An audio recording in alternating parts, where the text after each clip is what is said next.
Ever since 2005, I have been an enormous fan of the show Doctor Who. Rose introduced me to the wonderful world of this epic television opus, and it was the mind robber that introduced me to my favourite section of said opus, the 60s. And in today's monolithic epic, which marks my full return to YouTube in a new form, I shall be going through the collection of this era that I have gathered and grown. Time to celebrate not only 60s era Doctor Who, but the 55th anniversary of one of the greatest television programmes of all time. Welcome to my 60s era collection.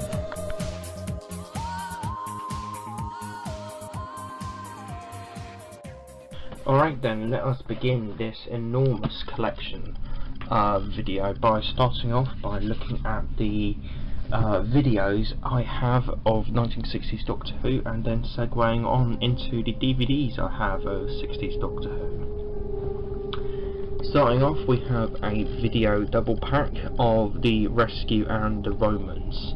This is one thing that I found in our charity shop. I have not watched these yet. Don't know if they even work. I just picked them up in a charity shop as I'm sort of nuts for 60s Doctor Who. And yeah, nice little find. I recently was on holiday and saw the Daleks on video, the sort of 2-volume edition of the Daleks, but I didn't get that as it was mouldy, as the tapes inside were mouldy. But I don't really have a video player anymore, and I don't really buy videos anymore. These were just sort of in a weird time where I decided to buy videos for some reason, when I was a little bit less sensible about collecting, I think. But yeah, there was that, a nice little video pack of The Rescue and the Romans. We'll get on to my sort of thoughts about the TV stories when I get to the DVD copies of the story. Next up, we have quite a large release, that is the Crusade and the Space Museum. This is a big box set featuring the Crusade, the Space Museum, the 2 surviving episodes of the Crusade rather, the soundtracks to the 2 missing episodes of the Crusades, some postcards, and a TARDIS keyring. This was released around 1999 when the episode 1 of the Crusade, the Lion, was recovered. And yeah, it's quite a nice box to have. This was sort of back when Crusade was pretty much one of my, if not my favourite Doctor Who story of all time, which is not the case anymore. But yeah, that's why I sort of got this realistically, because the Crusade was, at the time that I bought this, my favourite Doctor Who story of all time. And as you can see, it comes in a nice sort of green packaging. It's got a sort of a nice foresty sort of effect to it, which I sort of really like. Sort of reminds me a fair bit of where the story is set. Sort of, I think it's 16th century, 12th century Palestine. I was way off. But looking inside the box set, we have the 4 limited edition postcards, which have held up quite well, as you can see here. Both of which on the back have what the postcard is of in the bottom left hand corner, and actual sort of writing spaces and space for a stamp if you really want to send these off, which I won't be doing as I'm a collector. Another one there of Richard Lionheart, played by Julian Glover. Another one there of Richard Lionheart and William Hartnell, and one of the market stall in Palestine.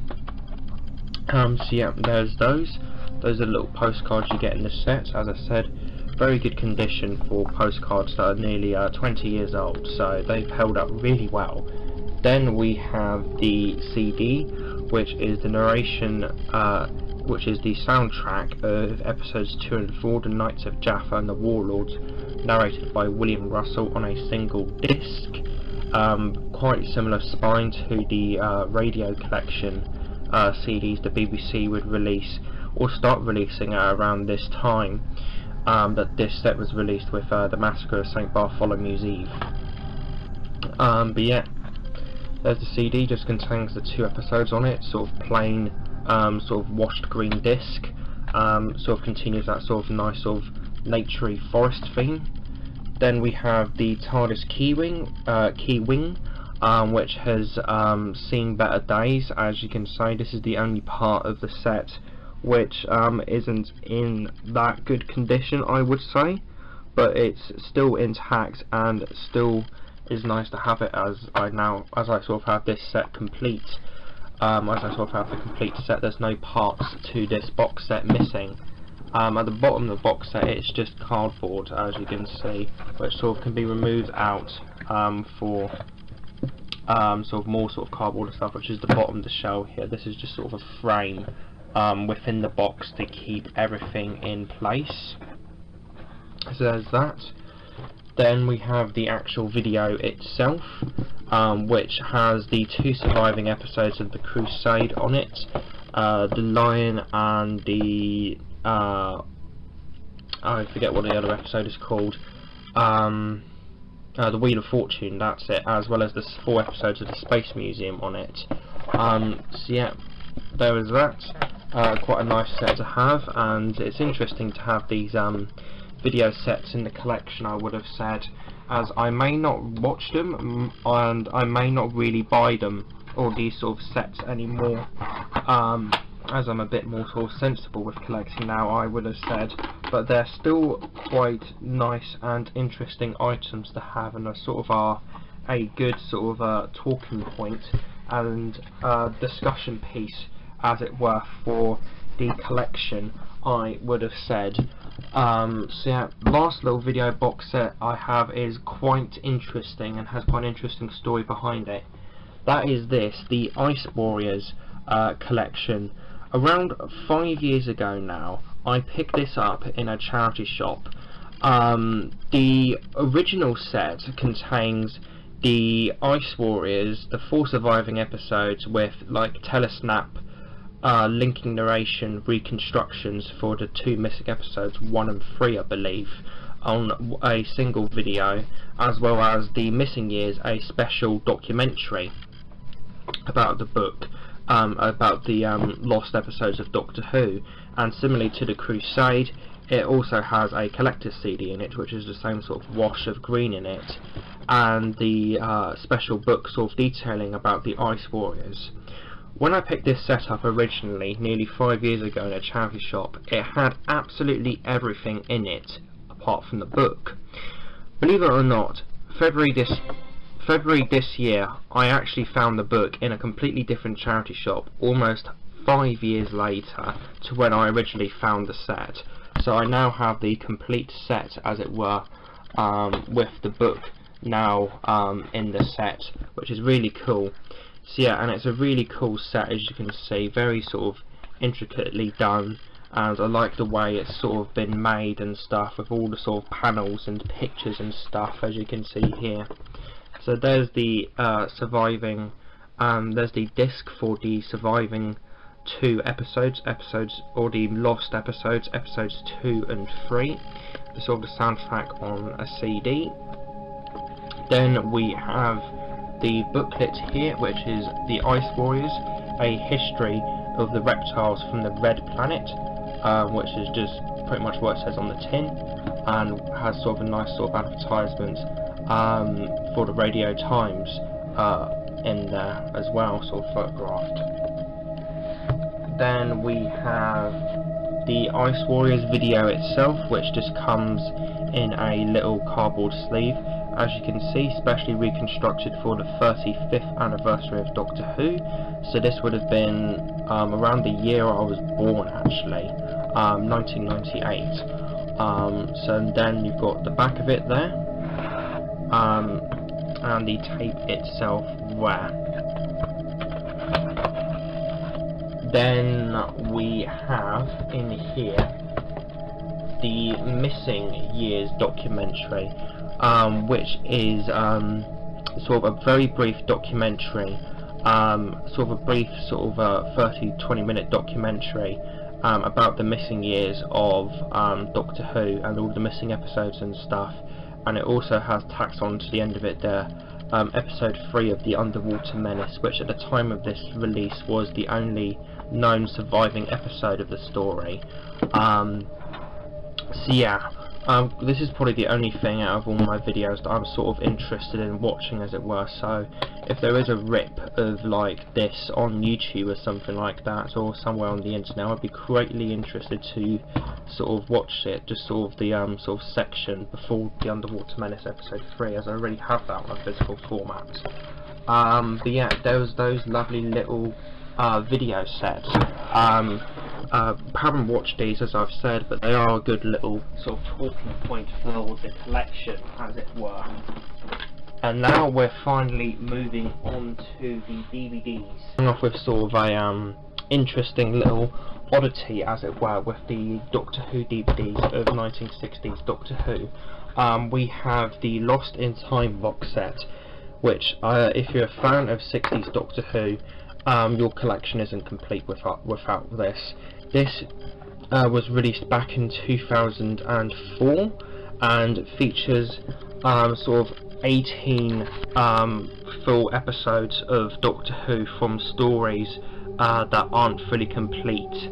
So you've got Crusade episodes 1 and 3, Master Plan 2, 5 and 10, Toymaker 4, Menace 3, Moonbase 2 and 4, Faceless Ones 1 and 3, Evil of the Daleks 2, Snowmen 2, Enemy of the World episode 3, Web of Fear episode 1, Wooden Space 3 and 6, and the Space Pirates episode 2. Obviously this was way before Underwater Menace, Web of Fear, Enemy of the World and Moonbase got released on DVD via animations, reconstructions, or the episodes actually being found. But this is still a nice little set to have, and it is nice to have these sort of episodes on physical format, because I don't think there is really any other way to have say the surviving 3 episodes of Master Plan and the surviving episode of the Evil of the Daleks, for example, on a physical format. So this set is a sort of a nice little thing to remedy that, I guess you would say. 6 episodes per disc, and it is a very nice sort of interesting sort of, again, sort of talk piece of my 60s collection, I would have said. Very interesting little item indeed, that is. Now, starting off with the actual sort of television stories and stuff like that, we have Where It All Began, An Unearthly Child. Gotta say, from this point up until the Dalek invasion of Earth, there is no bad stories whatsoever. It's a solid run of 10 stories in my opinion. A little shaky in some areas, as we'll get into, but An Unearthly Child. An Unearthly Child is a fantastic Doctor Who story. This is sort of where it started all, obviously, with being the first Doctor Who story ever. Absolutely fantastic pilot sort of prologue episode to the entire sort of series, and that sort of leads into a very nice and gritty sort of caveman adventure story. The final 3 episodes of this story, people say, are boring and repetitive. However, I completely disagree, and I think this is an absolutely fantastic William Hartnell story. One of my absolute favourites, and this gets either a 9 or a 10 out of 10. I think this is an absolutely fantastic story, and I think I will actually give it a 9, to be honest. It's a fantastic story, that. Then we have the Daleks. Out of very early Doctor Who, this is one of the more popular ones, I would have said, for obvious reasons, as it introduces the Daleks. However, this is quite an overrated story in my personal opinion, and out of the first run of 10 stories, this is the weakest. Yes, I'm putting this below Planet of Giants and the Silencyde. Get over it. But yeah, the Daleks, I like the first 4 episodes, but the final 3 just completely fall off the map. It's really boring, the last legs of the story, but beforehand it does have some genuinely really good moments, and those moments are really good in my opinion. But yeah, it's a good story, don't get me wrong, but it is quite overhyped, I would have said. definitely has its moments, particularly in the first 4 episodes, and maybe even in the final 3 to an extent, but this is an overrated Doctor Who story in my personal opinion, and I know this is really controversial, but I don't think this will even appear on my top 10 William Hartnell stories. I'm not a massive fan of this. It's around a 6 or a 7 out of 10 for the Daleks in my opinion, which is really controversial. Going from an overrated story to an underrated story now, that is The Edge of Destruction. As weird as this is one of my favourite William Hartnell stories. This really puts to a test the friendship built up between the Doctor, Barbara, Ian and Susan, constructed and woven in An Unearthly Child and the Daleks, and really puts it to a test, to a real sort of powerful, sort of psychological type of test. And I think that this is just a fantastic little 2-parter story. Once again, it gets a 9 out of 10 in my opinion. My only problem with it being that it is very finale-like to An Unearthly Child and the Daleks. To really get the full impact of this story, I would have to watch An Unearthly Child and the Daleks before this. So because of that, I'm only given 8, but this is still one of the best William Hartnell stories in my opinion. Very, very underrated, and if you're struggling with this story, I would highly recommend watching An Unearthly Child, the Daleks and The Edge of Destruction as essentially one mega 13-parter. As The Edge of Destruction sort of really benefits from being watched sequentially with those stories. But yeah, absolutely fantastic story that is very underrated in my opinion. Then we have The Keys of Marinus, another underrated Doctor Who story. This one is sort of a precursor to the Key to Time saga that Tom Baker would have several years later down the line. But yeah, this is a very good William Hartnell story, another one of my personal favourites of his era. It's a bit tacky in some areas, but I still personally really like this story quite a bit, and it is a fun sort of adventure type of story. Really do like this one quite a bit. Then we have a classic for many people, that is The Aztecs. What do I need to say about The Aztecs? It's a fantastic story. It's the Aztecs, so I don't think I really need to say much on it. Maybe a bit overrated. I only give an 8 out of 10, but this is still a fantastic Doctor Who story, and I can most certainly see the love and appeal for it. Lavish sets, wonderful acting, great plot, some great lines. You can't rewrite history, not one line. It's just a fantastic William Hartnell story, another one of my favourites from his, for obvious reasons. Going to quite another underrated one now, The Silencyde. I'm probably one of the only people on this planet that actually likes this story. I will agree though, it does get a bit boring in my opinion at some points, but I still think this is quite a good William Hartnell story, particularly the first episode. It's not one I would put on right away. I would much rather gravitate to something like Unearthly Child, Keys, Aztecs, Giants or Invasion of Earth, but this is still a really, really good story in my opinion, and quite an underrated one. 7 out of 10 for that. Another 7 out of 10 story, The Reign of Terror. Wow, another underrated one in my opinion. This is a fantastic story. I personally really like The Reign of Terror. Yes, the entirety of episode 6 is basically just a conversation, but I still think that this is a fantastic Doctor Who story in my personal opinion, and it is a really, really good William Hartnell's pure historical in my opinion. I really do like this one personally, very underrated. Around a 7 or an 8 out of 10 for this, probably a 7.5 maybe. Then we're going into quite another underrated William Hartnell story, that is The Planet of Giants. Yeah, I think this would be around top 5 sort of William Hartnell TV stories in my personal opinion. This is a fantastic, short and sweet little 3-parter, and it's like one of those many Doctor Who stories, as I mentioned in Underworld Updates 85, Swan Song, with me showcasing the Faceless Ones hardback. This is another one of those sort of stories that really showcases the reasoning of why I love 1960s Doctor Who, and that's the fact that it's so experimental. The first 50 Doctor Who stories, in my opinion, are where the show was at its most experimental, it's most willing to go out of the box, it's most uncomfortable, I guess you could say. And the Planet of Giants is sort of a testament to that, and it is a testament to that as well. This is a fantastic little 3-part story, and I personally think it is absolutely great, and the production values in this are fantastic. I will have said the makeups, the props, everything is just fantastic.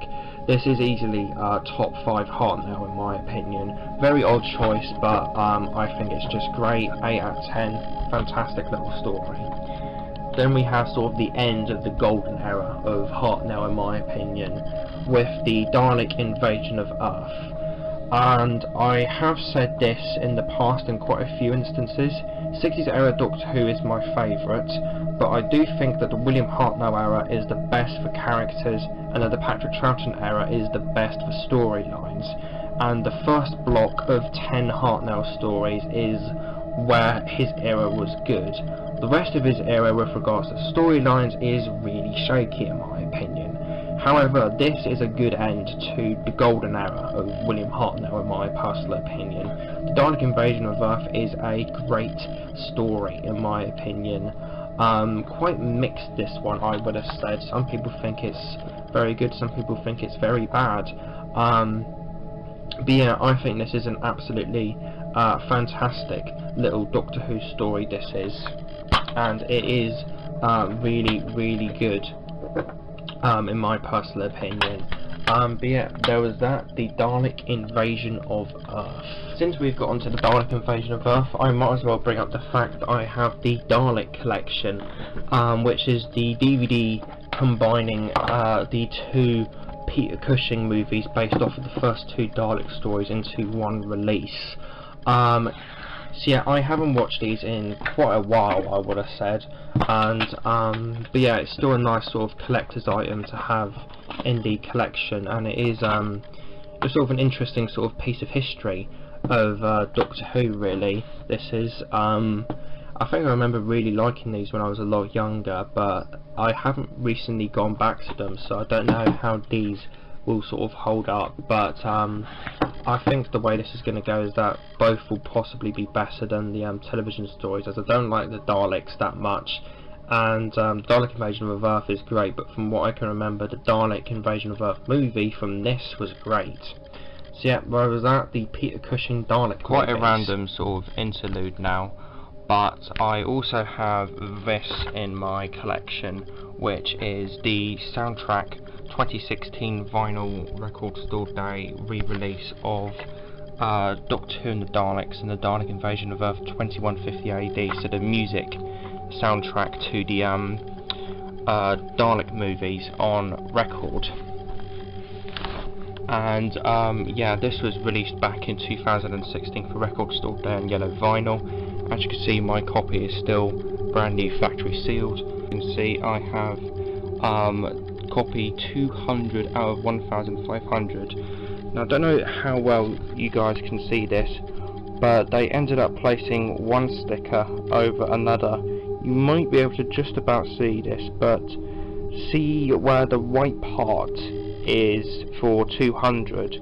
Underneath that you can just about see the white outline box of another limited edition sticker they put underneath it, and at the very edge of the sticker you can see the sort of overlapping, sort of the edge of this sticker and the other sticker underneath it. So they stuck 2 limited edition stickers underneath this one, and the one below says number 17, I think.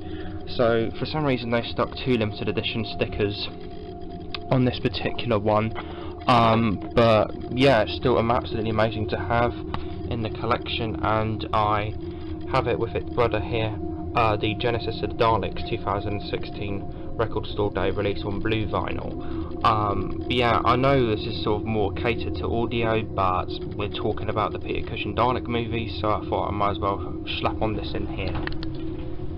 And then we go on to the remainder of his DVDs, which is sort of the start of where his era sort of fell apart, as I said, in the Dalek invasion of Earth. We have The Rescue. I used to think this story was fantastic. I think this was like 9 out of 10 area. One of my favourite William Hartnell stories. Top 10. Rewatched it maybe 6 months ago to a year now, and I didn't like it. Very silly story in my opinion, and Vicky in this doesn't really know. In this story it seems like Vicky doesn't really know how to be written, if that makes sense. She's very silly, very sort of comedic, very sort of obnoxious.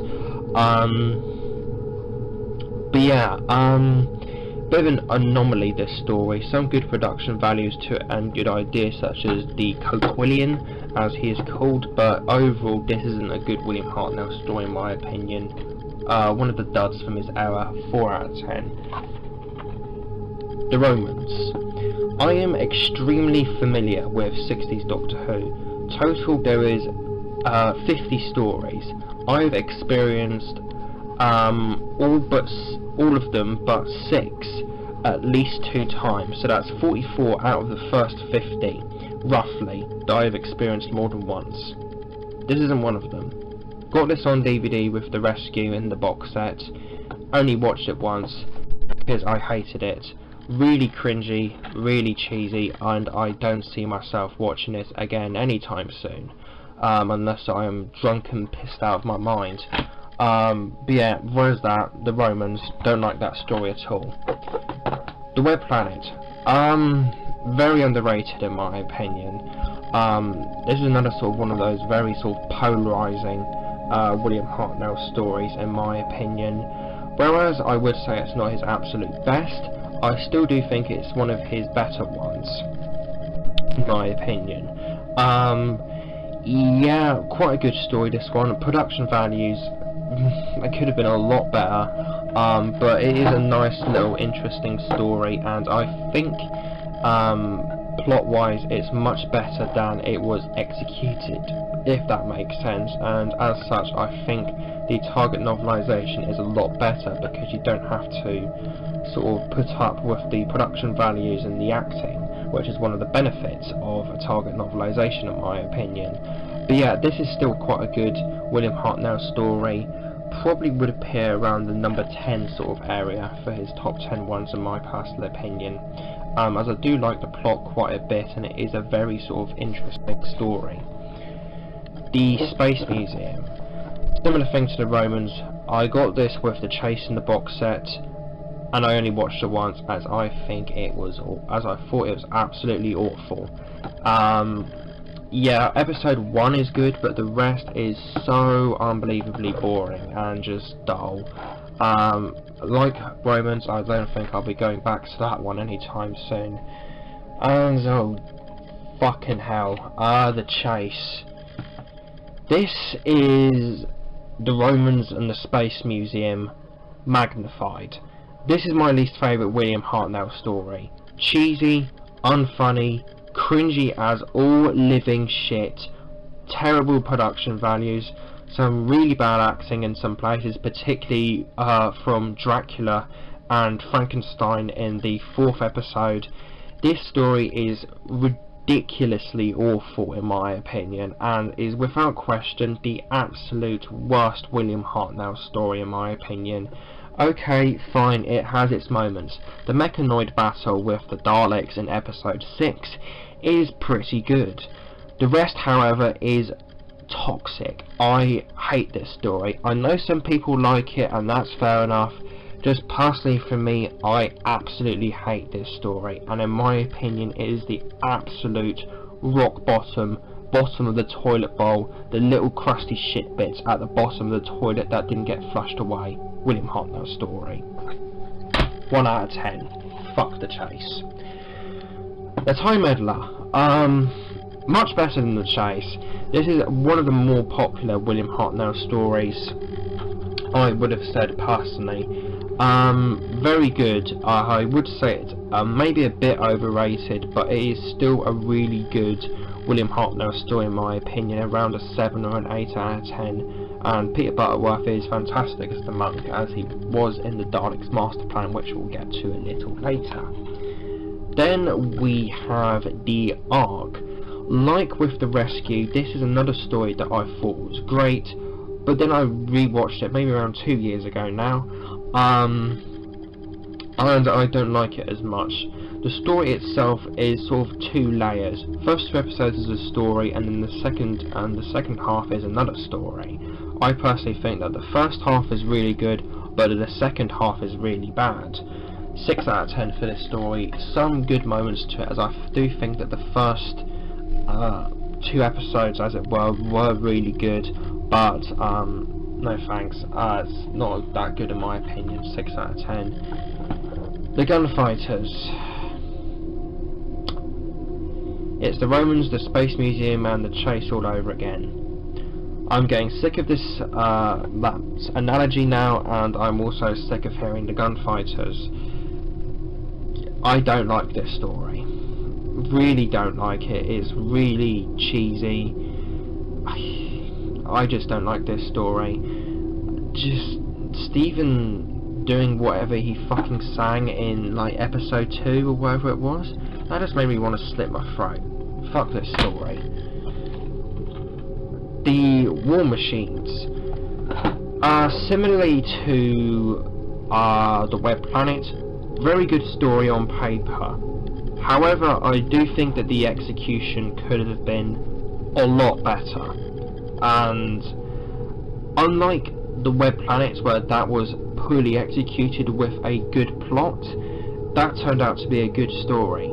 However, this is a story with a good plot that is poorly executed, that doesn't turn out to be a good story. Some good moments to it, but it's a bit of an average effort in my opinion. A lot of people do like the War Machines, and I may need to re-watch it, as I've only given it 1 watch, but I don't particularly like this story. Like the Ark, it's another 6 out of 10 for me. Luckily, however, we do finish strong for William Hartnell. Right is the 10th Planet. One of the most underrated William Hartnell stories, and one of his absolute best ones in my opinion. This is a fantastic story in my personal opinion. Really, really, really good Cyberman introduction story, and a very good end for the first Doctor. May sort of been written out in a sort of cop-out type of way, because William Hartnell was really ill, and he does sort of polka dot appear in this story, I guess you could say, but this is still a pretty fantastic William Hartnell story, and a great way to end his era. Some truly striking imagery, I would have said, in this episode. That particular scene from, I can't think of where it was, but episode 2 I think where sort of one of the Cybermen grabs the General's arm. I think that's quite a striking and scary image. But yes, this is a good William Hartnell story. Not his best in my opinion, but it's up there with his best. Out of all of the William Hartnell stories that I give a 7 out of 10 to, this is the strongest in that spectrum. Fantastic story, very underrated. Alright then, moving on to the second Doctor DVDs, with the first Doctor DVDs in my collection out of the way with. First up we have The Power of the Daleks. Currently only have the standard DVD release of this. I don't have the Steelbook edition of it yet, and I am interested in getting the Steelbook version eventually, as I'm just an absolute nut for 60s era Doctor Who. Back at the start of 2017, I had not uploaded a book review in maybe about 6 months, and in order to reboot that, reboot Doctor Who book reviews on my channel, I did what was called a Skulls General Reviews month event. I reviewed the target novelisations of The Robots of Death, The Crusaders, and The Invasion of Time. I started off with the whole month event with a review on Lungbarrow, then the Target reviews of the Robots of Death, Crusaders and the Invasion of Time. Then I went into a CD Big Finish review on The Light at the End, book reviews on The Murder Game and The 11th Tiger, and then I went into reviewing the Celestial Toymaker, Massacre and King's Demons targets, and then I ended for the sort of penultimate video of the event, I did a review on Time's Champion, the legendary Doctor Who book that is one of the most iconic and, I don't know, mythic and legendary Doctor Who books there is to ever exist. And then I capped off the entire month event with what I called a Doctor Who Power of the Daleks multimedia review. This was a enormous 70-minute review video, and I think to this day it stands as the most popular review video I have done with regards to views. Within it I reviewed the 3 main versions of Power of the Daleks that there were at the time, and then I capped off the entire review with an in-depth analytical review of the story. So I opened it up with reviewing the animation version of the story. I then reviewed the target of the story, and then I reviewed the audio of the story, and then I went into reviewing this whole story in depth. And so, as you can see, I have had quite a bit of experience with Power of the Daleks with regards to what versions there are, and I think personally this has to be my least favourite version of the Power of the Daleks. It's still absolutely great and it's still a great story, don't get me wrong, but I still think personally I prefer the audio, as I pointed out in my multimedia review. Basically, Power of the Daleks is a character piece story, in the sense that it focuses on the Doctor, the Daleks and the character Lesterson with regards to the sort of characterizations in the story, and as such, because of that, I think it's more of a character piece for the Daleks, Lesterson and the Doctor. And as such, when watching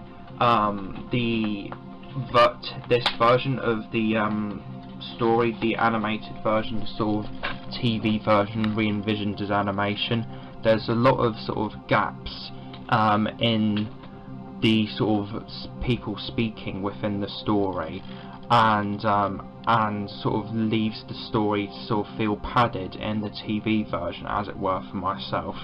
And that plays a good factor into the audio version, where Anarchy Will's narration for the audio fills in those sort of gaps of where there's like no characters talking with the narration, making the story feel, which makes the story feel a lot more well fleshed out, as it were. It's a really weird and kind of complicated thing I have with Power of the Daleks, but basically it feels to me that the Power of the Daleks TV version feels a bit padded, but on audio for me it works better, as there's a lot more going on, as it were, with Anarchy Will's narration, and as such I think Power of the Daleks works a bit better as a radio drama more than a actual television story. But still, this is a really good and quite iconic Doctor Who story for obvious reasons. It's the first regeneration story, and for many people it's the best Dalek story. Personally, I'm not 100% sure what I would say is the absolute best Dalek story for me personally. With regards to 60-hour Doctor Who, it'll probably still be the Daleks Master Plan, but this is still a fantastic Doctor Who story, and it's most certainly deserves the legacy that it has gotten over the years, and the sort of acknowledgement it has gotten over the years, and the sort of praise it's gotten over the years. It's still an absolutely fantastic story, and I do really like Power of the Daleks a lot, and I can see and understand why it's gotten so much praise over the years. The Daleks are really creepy, really sly, really different in the story. Patrick Troughton's performance is absolutely fantastic. The characterisation is absolutely fantastic. Lesterson has to be one of the best one-off Doctor Who characters ever to exist in the show. Power of the Daleks is just an absolutely great television story. I personally give the TV version it's at 8 out of 10. I personally give the target novelisation a 9 out of 10, and I give the audio a 10 out of 10. So yeah, very interesting sort of things I have with Power of the Daleks, as I said. But yeah, still an absolutely great story about that, and I'm going to move on, otherwise I'm going to get this section on Power of the Daleks is going to go on for too long, which it already has, but still. Next up we have the Moon Base, one of my favourite 60s era stories, I would have said, and definitely a contender for sort of top 25 Doctor Who 60s era stories, which I plan to do someday down the line from a multimedia approach, so TV, Big Finish, books, and all sort of combine that into a top 25 1960s era story list. So yeah, this is an absolutely fantastic Cyberman story, just really great, not a lot to say on it, it's just absolutely great, and I think the animation in this is pretty damn good as well. Ending's a bit silly, but it's still an absolutely great Patrick Troughton Cyberman story, this is, in my opinion. I would give it an 8 out of 10. Next up we have another absolute classic, The Tomb of the Cybermen. I know this is really cliche, but this is probably my favourite Patrick Troughton Cyberman story. I personally think this is just absolutely fantastic. Performances are brilliant, characterisation brilliant, writing, you name it, it's absolutely great. Cliffhangers to it are absolutely great as well, particularly episode 2 where the cyber controller says, you belong to us, you will be like us, if I've got that quote right. But yeah, absolutely great Cyberman story. This is absolute classic in my opinion. If I wanted to show somebody 60s era Doctor Who, this is quite possibly one of the first ones I would go to, as it's a very sort of as it's one of the best existing 60s era 4-part stories that there are, I would have said personally, and I would give this a 9 out of 10. It's absolutely fantastic. Next up we have the Ice Warriors. I first got this DVD back in 2013 and I've only watched it once. I found it to be a very, very boring TV story.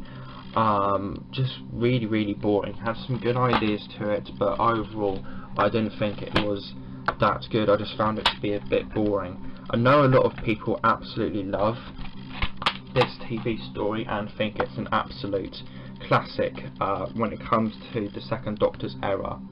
And it's weird, as the target novelisation, also by Brian Hales, is one of my favourite Doctor Who books of all time. So, but I read that a year after, about 6 months after I originally watched this. So maybe I just need to give this another watch, and I probably will do eventually. Not quite sure what to do about the animations, as TJ Productions said at one point in one of his videos. The animation in this is literally like a child's colouring book. It's absolutely terrible, so I may just listen to the audio in placement for the animated ones, because yeah, as TJ said, the animations in this are like a child's colouring book. They are not good at all, and I forgot mine has a bit of a crack in the case, as you can see at the top there. Completely forgot about that, not quite sure what happened to this, but I think this may have been like how it was when I bought it, so maybe transportation issues with Tesco's, which is where I bought it from, I think. But yeah, Ice Warriors, dull story, dull TV story, but I would like to give it a watch someday, as I do love the target novelisation. Next up we have a story. When I first watched it, I hated it. I just found it really, really, really boring. 6 months later, I came back to it and I just loved it. And after that, I've proceeded to go on and watch this story maybe 4 or 5 times in total. I think this next story is absolutely fantastic and easy contender for the inevitable top 25 television or top 25 1960s era stories, as I mentioned with my Moonbase entry. that being the enemy of the world. So yes, this is an absolutely incredible 1960s era story. Like with, I've mentioned this before in Underworld Updates 85, Swan Song, and numerous other ones, with the Faceless Ones and the Daleks Master Plan.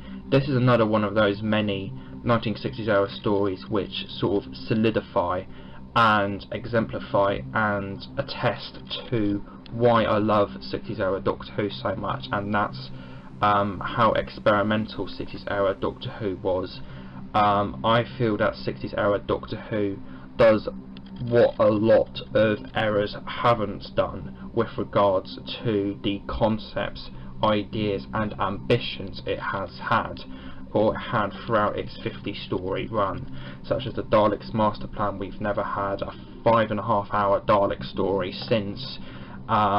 With the Faceless Ones, we haven't really had a story about kidnapping children ever again, and this we haven't even, and with this we haven't really ever had a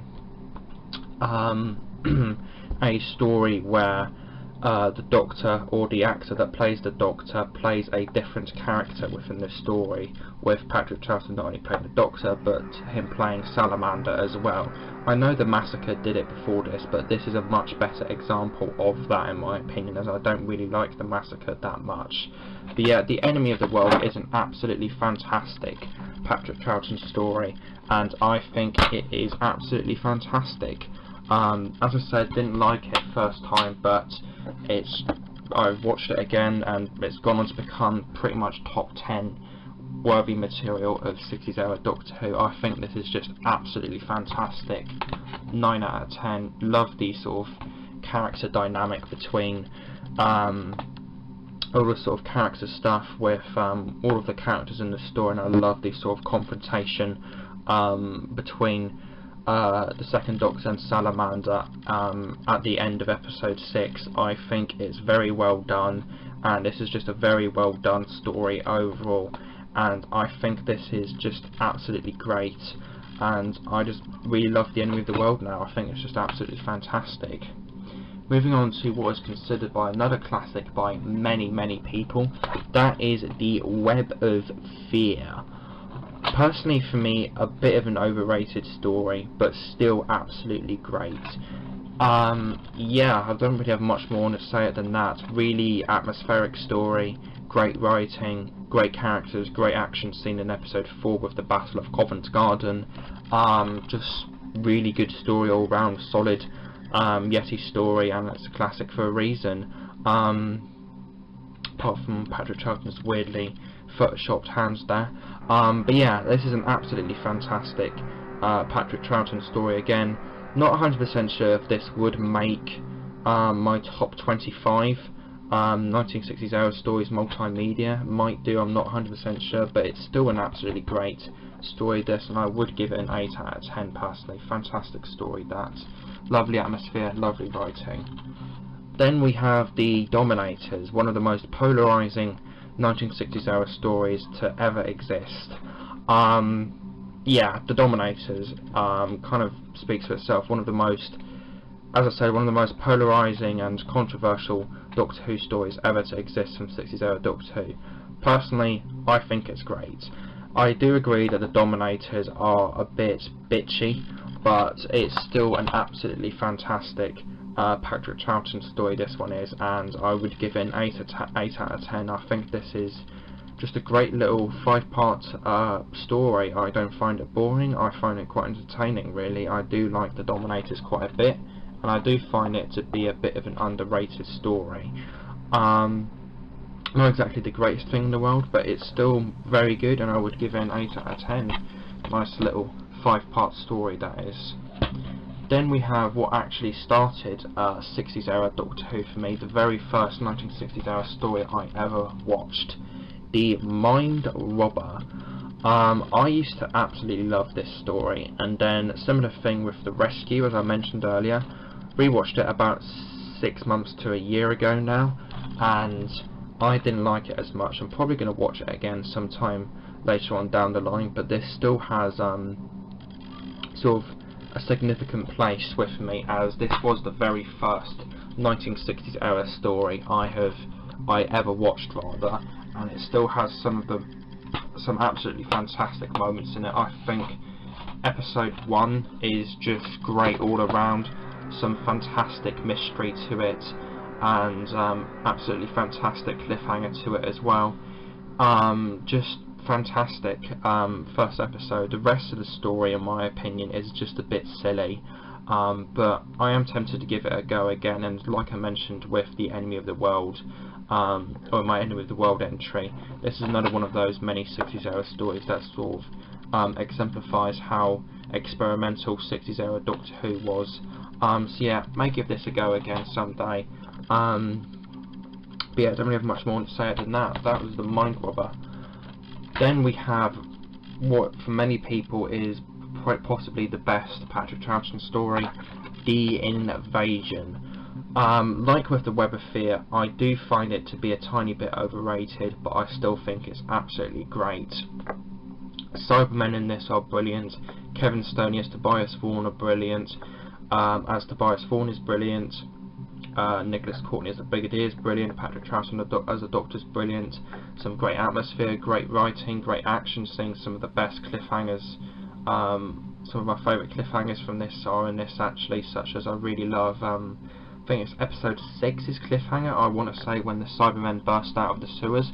I just think this is a great story, and maybe not as good as people say it is in my opinion, but it's still a classic for a reason, and it's still a great 60s era story, and one that I probably will rewatch someday, may give a proper review to down the line. Then we have another pretty underrated one in my opinion, The Crotons. Yes, not a lot of people like this story, but I personally think it's great and quite a underrated one at that, in my opinion. But yeah, really interesting story this one is, in my opinion. I just think it's quite an underrated one, really. I don't see a lot of people liking this one, and I forgot this one didn't come with a booklet, which is annoying. Yeah, I bought this brand new, I think, and it didn't come with a booklet, which is really bizarre. But yeah, there we go, there's The Crotons. I really have much to say on it, just an underrated 4-part story from Troughton's era. Quite like it personally.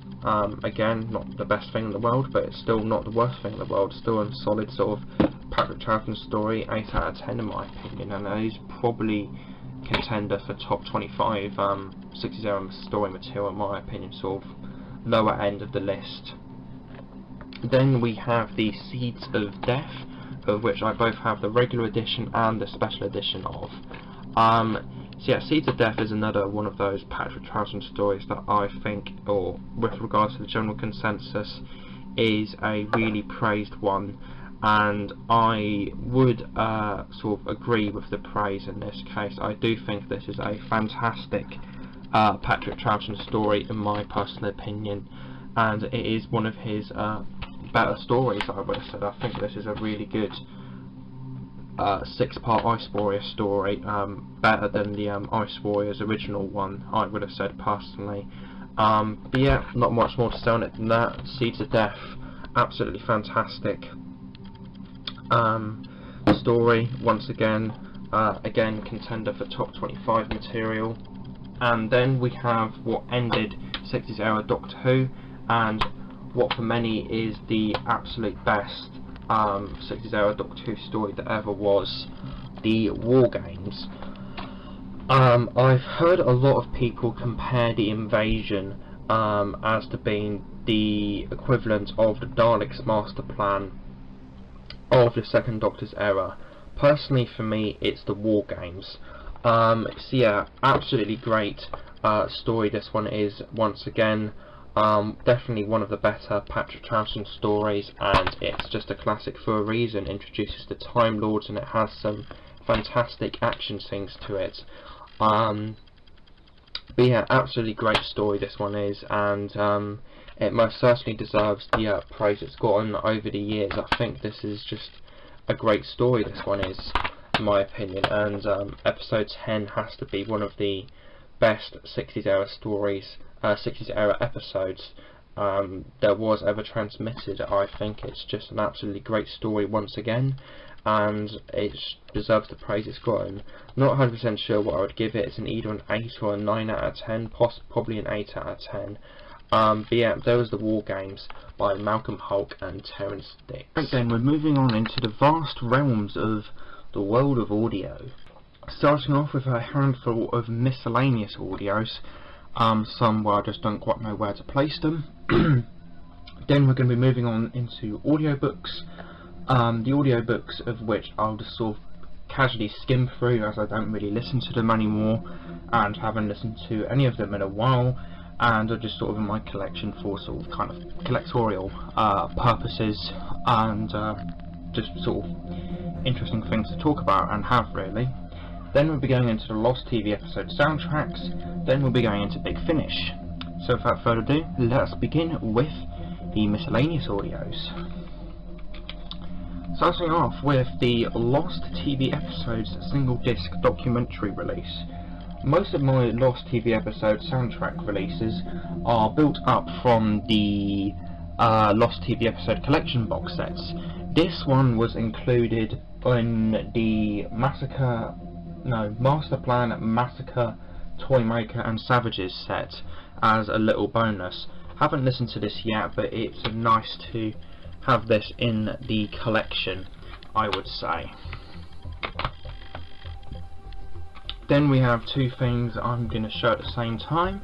Those are the Sylvia screen soundtrack releases for the Daleks and the Invasion. And I also recently bought the 5 Doctors in this format, and won't be showing that in today's video as it's not 60s era Doctor Who. But either way, back to these. Yes, I've listened to the Daleks, and I haven't listened to this or the 5 Doctors yet. So yeah, basically what these is music and sound effects from the original television show put onto disc and onto CD. Not exactly things that I would put on sort of every day, and I sort of have these for like collectorial purposes and sort of talking points to the collection and sort of beef for 60s era collection, like the audiobooks are. So yeah, interesting things to have in the collection, and they do have some absolutely splendid artwork to them, and have got some really good details to it, such as the Invasion.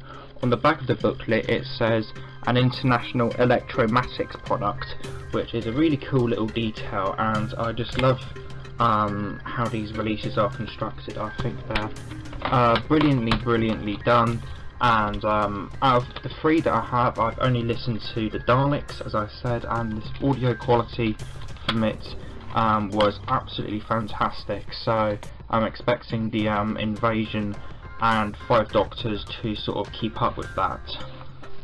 Next up we have a set that I didn't really know where to put it, and so I'm just including it in the miscellaneous section.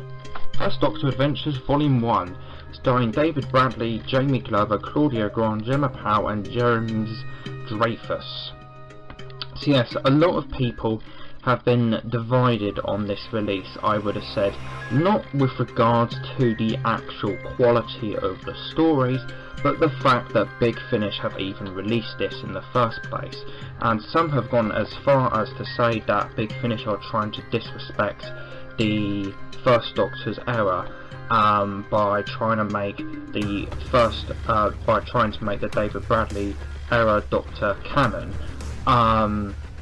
But in my opinion, I completely disagree with that, as this is sort of a very unique addition to 60s era Doctor Who, I would have said.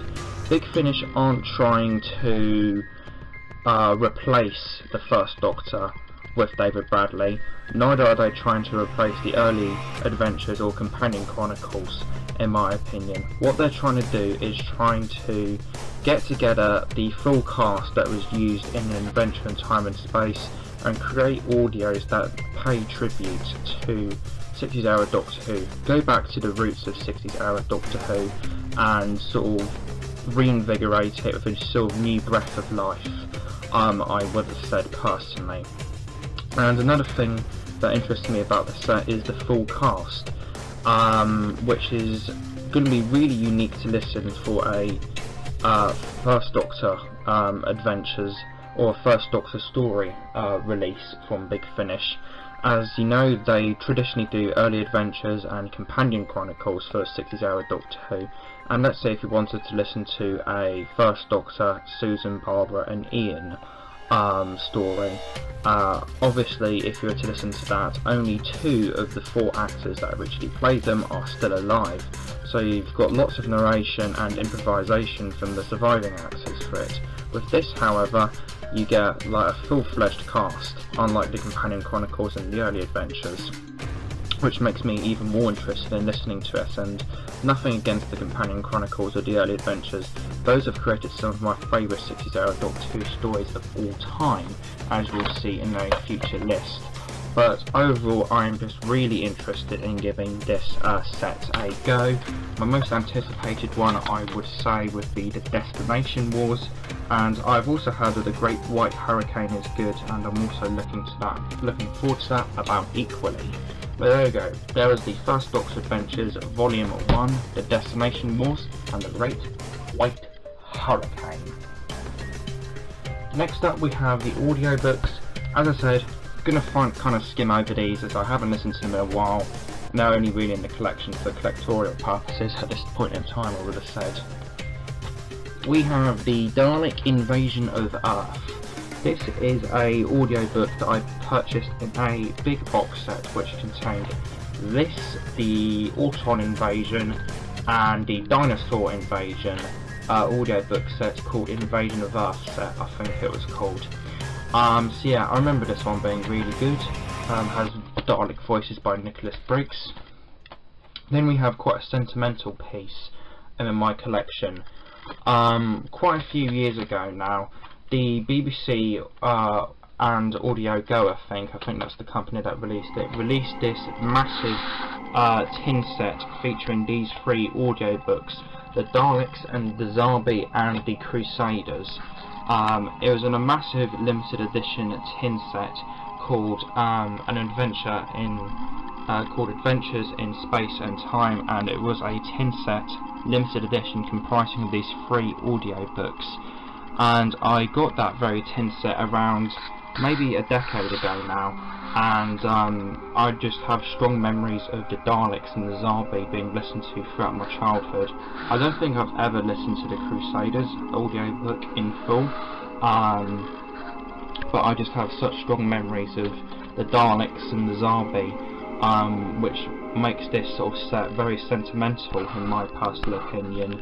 So yeah, the Daleks and the Zarbi are fantastic audiobooks from what I remember.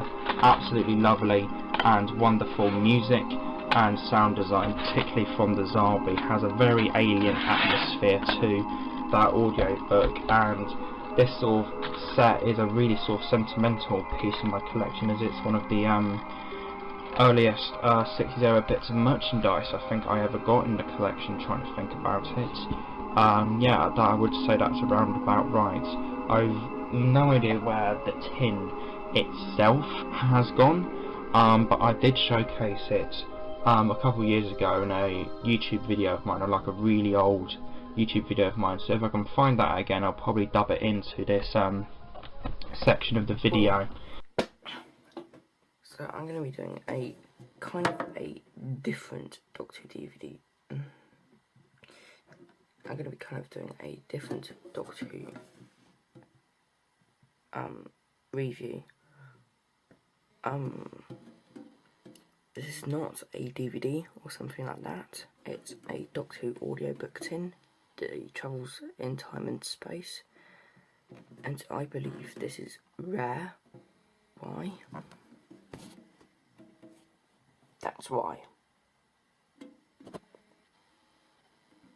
Oh yeah. So it seems like there are only, to me, there are only 8,000 of these in the world, or maybe less, since maybe some of them possibly have got destroyed, you never know. Here's one side, Doctor and the Daleks, Doctor and the Zarbi, there's the logo again, there's the Crusaders, there's is its backside. Then we have the Tomb of the Cybermen audiobook, similar thing to Dalek Invasion of Earth, read by Michael Kilgareth with Cyberman voices by Nicholas Briggs. That's also a great listen from what I remember of it. Then we have quite a beefy one, this. That is the Fury from the Deep audiobook. 6 discs and nearly 7 hours long. This is an absolutely incredible audiobook in my opinion. Absolutely fantastic music and a brilliant reading by David Troughton. So yeah, I remember having a lot of spare time and free time when listening to this audiobook, and I remember at one point listening to, like, I don't know, 3, maybe 4 discs in one day. I think 3 is what sort of around was what that number was on. I think I did listen to like 3 discs in one day. But yeah, this is an absolutely fantastic audiobook and is quite possibly the best Doctor Who audiobook I've listened to. I think this was just absolutely fantastic. And that was me knocking the camera over. Thankfully it didn't corrupt, as I've tried to record this section beforehand, and the back part of an upcoming Daleks Master Plan audio fell off and knocked the camera over and corrupted the footage. Thankfully that didn't happen again. Either way, it's the Wheel Vice. Haven't listened to this one yet, and I probably won't listen to it. Just have it in the collection as sort of talking point and talking item, as I have the book by this point in paperback form, which you will see much later on in this video. So okay, with miscellaneous audios out the way with, and miscellaneous audios out the way with, and audiobooks out the way with, onto the Lost TV episode soundtracks. We have the legendary Marco Polo. I think overall, with regards to the William Hartnell era, it's either this or the Daleks Master Plan that gets the most fan love and appreciation, and I've got to say Marco Polo most certainly lives up to the hype. I'm not 100% sure if it's as good as people say it is. For me, the 60s era Doctor Who is just absolutely littered with 8s and 8.5s out of 10, which is definitely not a bad thing, and I think Marco Polo's are around an 8.5 and a 9 out of 10. So yeah, Marco Polo, absolutely fantastic story, and it's just a shame that it doesn't exist really. It has some fantastic concepts to it, some fantastic acting, some amazing production values from what I've seen, courtesy of the surviving telesnaps and many photos taken during the production of this behemoth.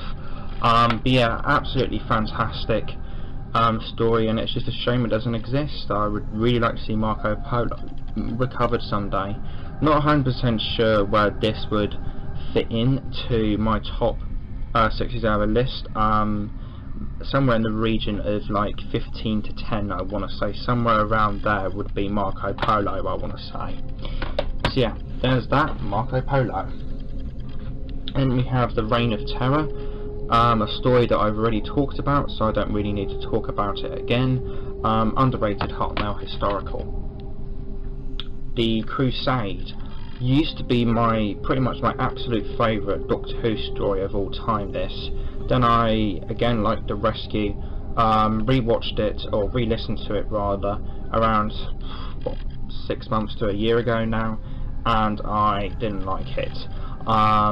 This is one of those stories where it needs the visuals to sort of fully accentuate the story. I would have said I've seen the surviving episodes, and I can definitely tell from those surviving episodes that it will be a good story if the whole thing was either recovered or animated, and this is a 60s era Doctor Who story that I would love to see put on DVD, and I think if it was done so, I think this would worm its way up to being one of my favourite 60s era stories once again.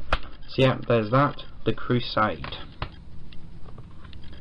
Next up we have Galaxy 4.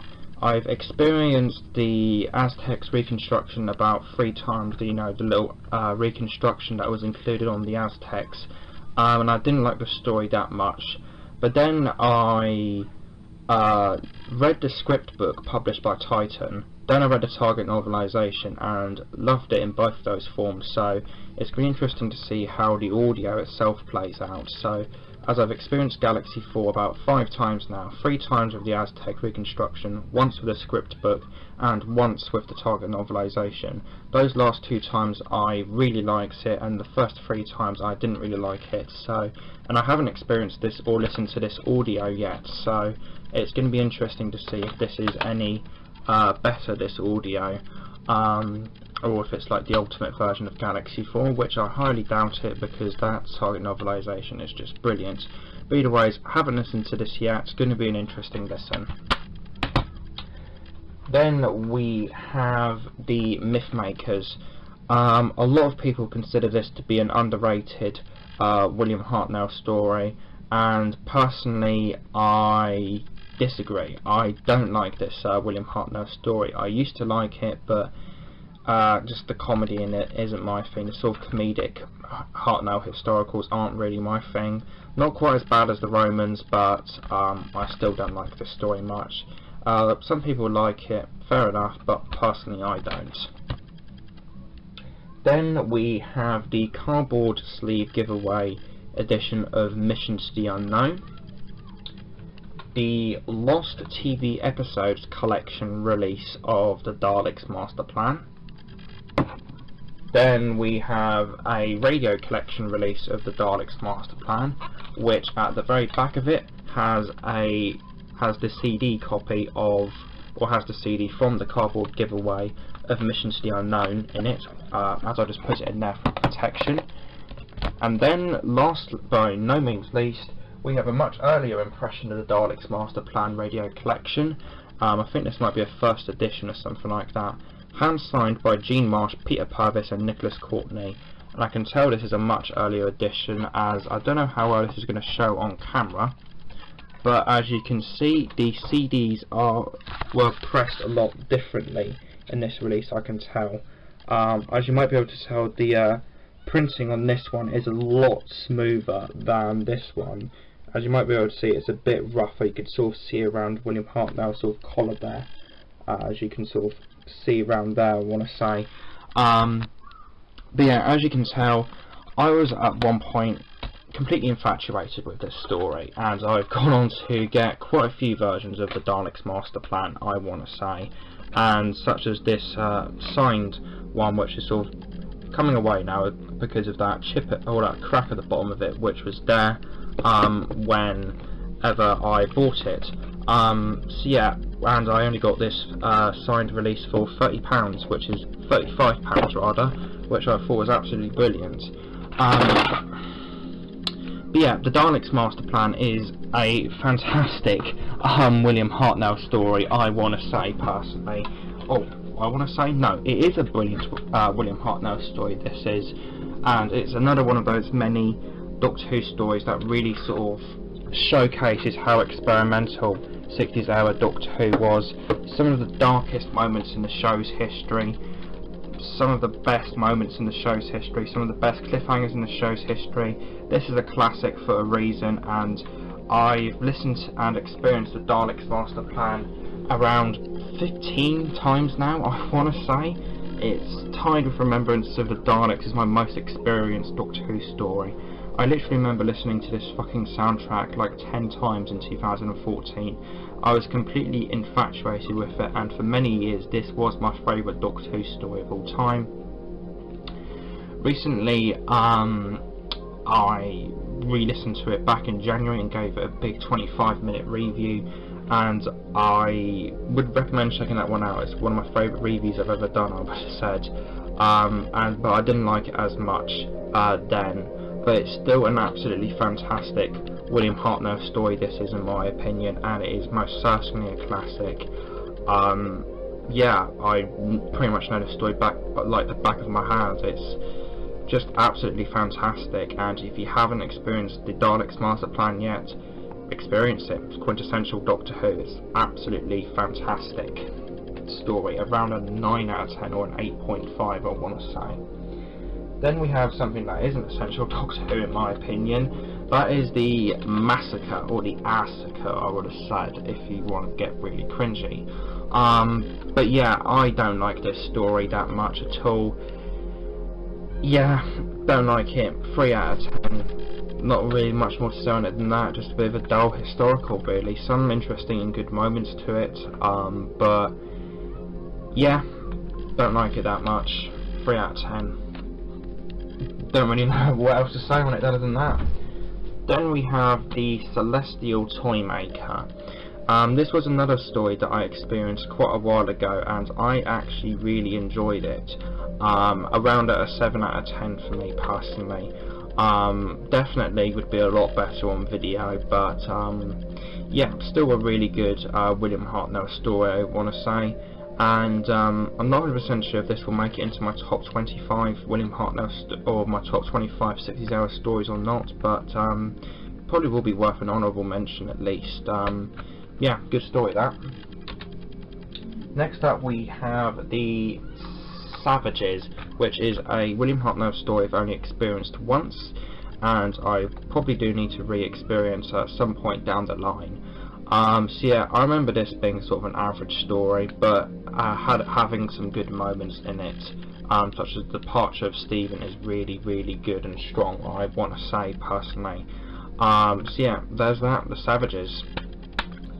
Then we have another dull historical, the Smugglers. Used to really like this one, but I don't really like it anymore now. I think again I listened to this again around a year ago now, maybe even more, and yeah, kind of cringy, it's quite silly. Yeah, don't like this one that much. Yeah, don't like this story. Not really much more to say on it than that. It's the Smugglers. Then we have another story that I've already talked about, and that is the 10th Planet. Again, really, really underrated William Hartnell story, this in my opinion. One of my personal favourites, I would have said. I think this is absolutely fantastic little William Hartnell story, this in my opinion, around a 7 or an 8 out of 10. I think it's really underrated and really good. Don't really understand why there's like 15 Cybermen on the cover of this audio, but again, really, really good audio that. Or really good story that, rather. I quite like the 10th Planet a lot. And on to the second Doctor soundtracks with The Power of the Daleks, a story that again I've already talked about, but in my opinion this is pretty much the ultimate version of Power of the Daleks. Really like this version of Power of the Daleks, and a fantastic little listen for quite a complicated reason. Won't say it again here as that'll take too long, but check out my multimedia review on it. If you want to, or check out when I talked about the DVD earlier on. Then we have the Highlanders. Yeah, fun little historical, nothing really amazing, but good enough little historical. Nice introduction to Jamie. 7 out of 10. Pretty good historical that. Nothing really special, but pretty good. Then we have the Underwater Menace.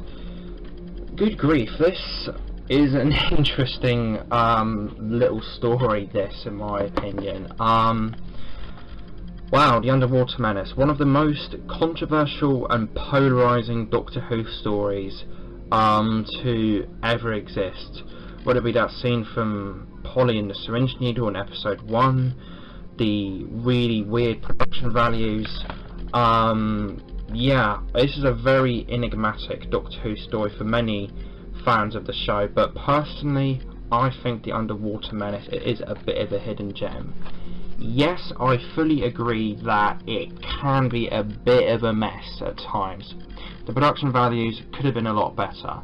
The acting from Joseph Furst, who played Professor Zaroff, if that's how you pronounce his name, I think he might have been German, sounds German, is a bit over the top sometimes. But I still find a lot of, I don't know, significant charm, I want to say, in this story. At points it sort of borderlines on so bad it's good, but then again there are some genuinely good things in this story that I would say are genuinely good in it, such as I really do feel that there's a strong metaphorical message in it about slavery and the fish people a juxtaposition of that slavery with them sort of rebelling and breaking free in episode 3, I think it is. So yeah, quite a mixed story this one is for me personally. It's at times so bad it's good, and at other times it's genuinely good. This will appear somewhere in my top 25 Doctor Who 60s era stories, but I'm not 100% sure where. It's a very unusual story, not with regards, also with regards as to what it actually is, and with regards to my actual opinions on it, as I'm a bit all over the place with this goddamn story. I've listened to it loads, and I think it's just really enjoyable. At times so bad it's good, and at other times genuinely good in my opinion. Bit of a weird story this is with regards to my actual opinions on it, and yeah, this would appear somewhere in my top 25 1960s era stories list. People probably think I'm mad for saying that, but whatever. Then we have the Moon Base, if I could get the CD opened. There we go, the Moon Base. Yeah, already talked about this one. Really interesting cover, this one, especially that Cyberman with the red eyes. But yeah, fantastic story once again, Moon Base. Then we have the Macleod Terror. This is an underrated Patrick Troughton story, I would have said personally. I really like the Macleod Terror personally, around an 8 out of 10 I want to say. And the only thing I really don't like it about it is Jamie's Highland fling at the end, which I find really fucking cringy. But yeah, the Macleod Terror is a great underrated William Hartnell story. Just fantastic stuff. Really like this one, 8 out of 10. Then we have another pretty underrated one, and I would even say that all missing episodes are underrated to an extent. The Faceless Ones, by David Ellis and Malcolm Hulk. Yeah, gained sort of quite a bit of a cult following, this one I would have said, or quite a few missing episodes have, but this one in particular. A lot of people have said that this is just an absolutely fantastic Patrick Troughton story, and one of his absolute best ones, and I would most certainly agree with that. It's a very, as I said, it's another one of those Doctor Who stories that is very sort of experimental, and sort of showcases how experimental 60s era Doctor Who was, and that's the main reason why I love 60s era Doctor Who, as it's so experimental. But yeah, this is an absolutely fantastic 60s era story, and one of my personal favourites, 8 out of 10, maybe a 9 even. This is a really, really good one, and yeah, fantastic. Next up we have one that is pretty overrated in my opinion. That is the Evil of the Daleks. Right, Evil of the Daleks, where do I even begin? Don't really know a definitive opinion on this story. Final 2 episodes are absolutely mind-blowing and amazing. First handful of episodes, maybe like the first 2 or 3 are really good, but then like either the 3rd, 4th and 5th, or 4th and 5th are a bit draggy. So yeah, it's around a 7 or an 8 out of 10 from Evil of the Daleks in my opinion. I'll probably give it I'll probably give this one a 7 out of 10. I know a lot of people absolutely love this story, and I do see how this story is getting such a massive cult following, or getting such a massive following, as it does have some genuinely awesome moments in it. But yeah, still a good story. Not a bit overrated in my opinion, but it's still a really good story, and can't really go wrong with that really. It's just a good little story, that. Then we have the Ice Warriors. Already talked about this one, don't need to talk about it again. Then we have the Abominable Snowmen, one that sort of very much depends heavily on kind of what mood I'm in, I would have said personally, but this is another one of those ones that I would love to see recovered,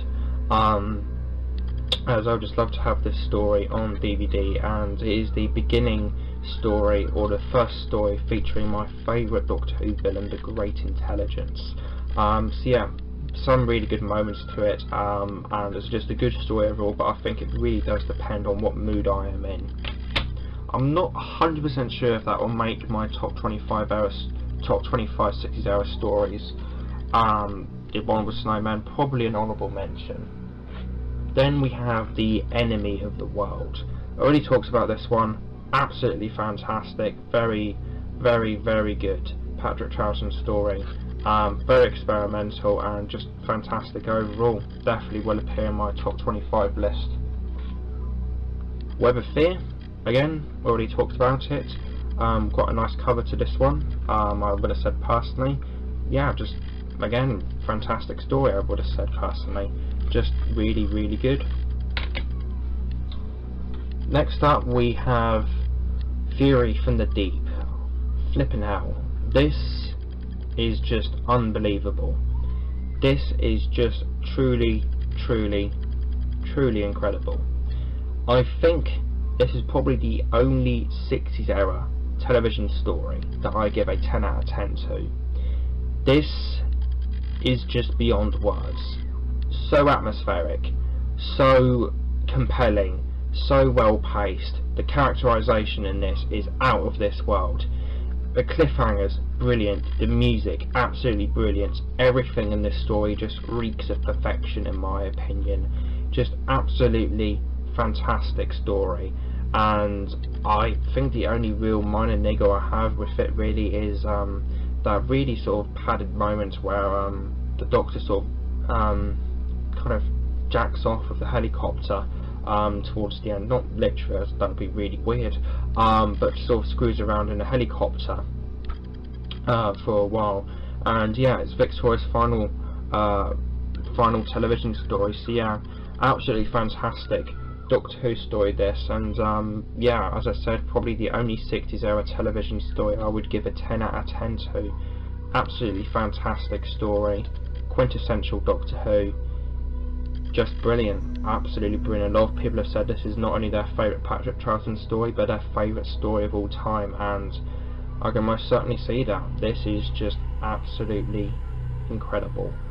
An absolute highlight from 60s era Doctor Who, and the absolute best 60s era television story, I would have said personally. This is just incredible. Next up we have The Wheel in Space, which is not quite as incredible as Fury from the Deep, but still a bit of a good story in my opinion. And unbelievably, I found this radio collection along with the Underwater Menace radio collection, which I showcased earlier, for only £3 each in a CEX a few years ago. Cannot beat that. So yeah, The Wheel in Space is a good story, underrated one in my opinion. Don't think it would really make my top 25 60s era stories, but it's still a good, enjoyable sort of listen. So yeah, a bit complicated in some areas, but it's still a nice sort of enjoyable story. Nothing really outstanding, but still quite good. Next up we have The Invasion. Again, already talked about this one, but still absolutely fantastic story this is in my opinion. Again, like with the 10th Planet audio, I don't know why there's like 10 Cybermen on the cover, but whatever. Still absolutely fantastic Patrick Troughton story this is in my personal opinion, and again, not quite as good as people say it is in my opinion, but just fantastic still, and absolutely great story. Will probably appear somewhere in my top 25 William Hartnell's, or top 25 1960s era stories in my opinion. Just fantastic story that.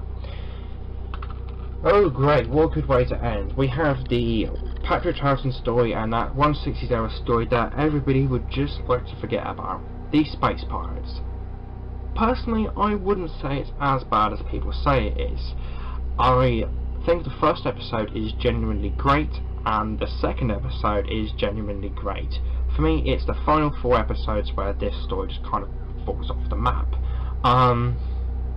Yeah, obvious signs of padding in it, even in episode 1 where the Doctor, Jamie and Zoe don't even appear until like halfway through the episode. Seriously, they appear like, I want to say 12.5 minutes into the episode. But yeah, I do like the first 2 episodes of this story, but the rest is just really dull and boring in my opinion. It's got some really good production values to it, though. I do like the design of the interiors and stuff from the existing telesnaps, and I do like the costumes in it, but yeah, a bit of a dull one this.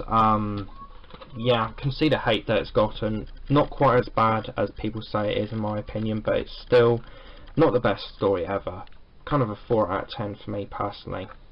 Alright then, on to the remainder of my big finish from my 60s era Doctor Who collection.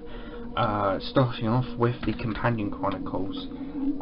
With regards to what I have of 60s era big finish, I haven't listened to a terrible lot of it, but I have listened to a decent amount. Home Truths by Simon Guerrier.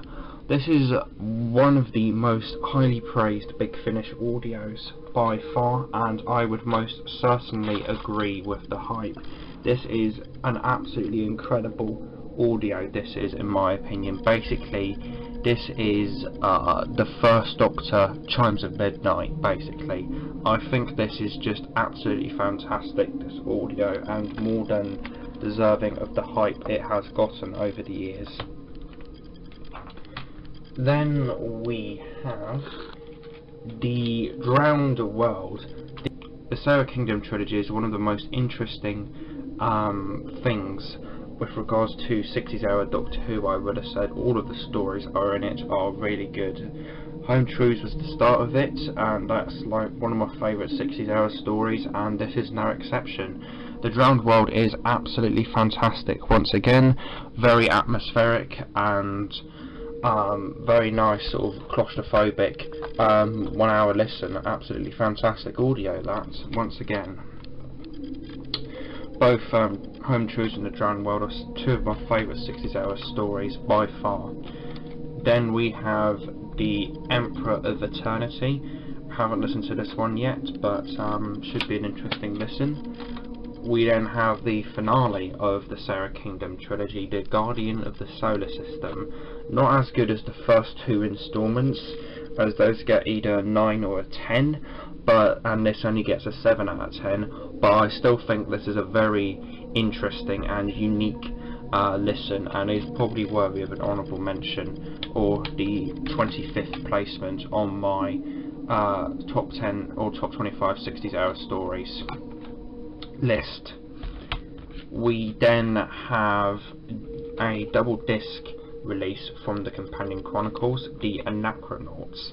Haven't listened to this one yet, but it should be an interesting little listen, almost like a precursor to the early adventures, and yeah, very creepy cover this, and really nice and atmospheric cover, I would have said. So yeah, there's that, The Anachronauts.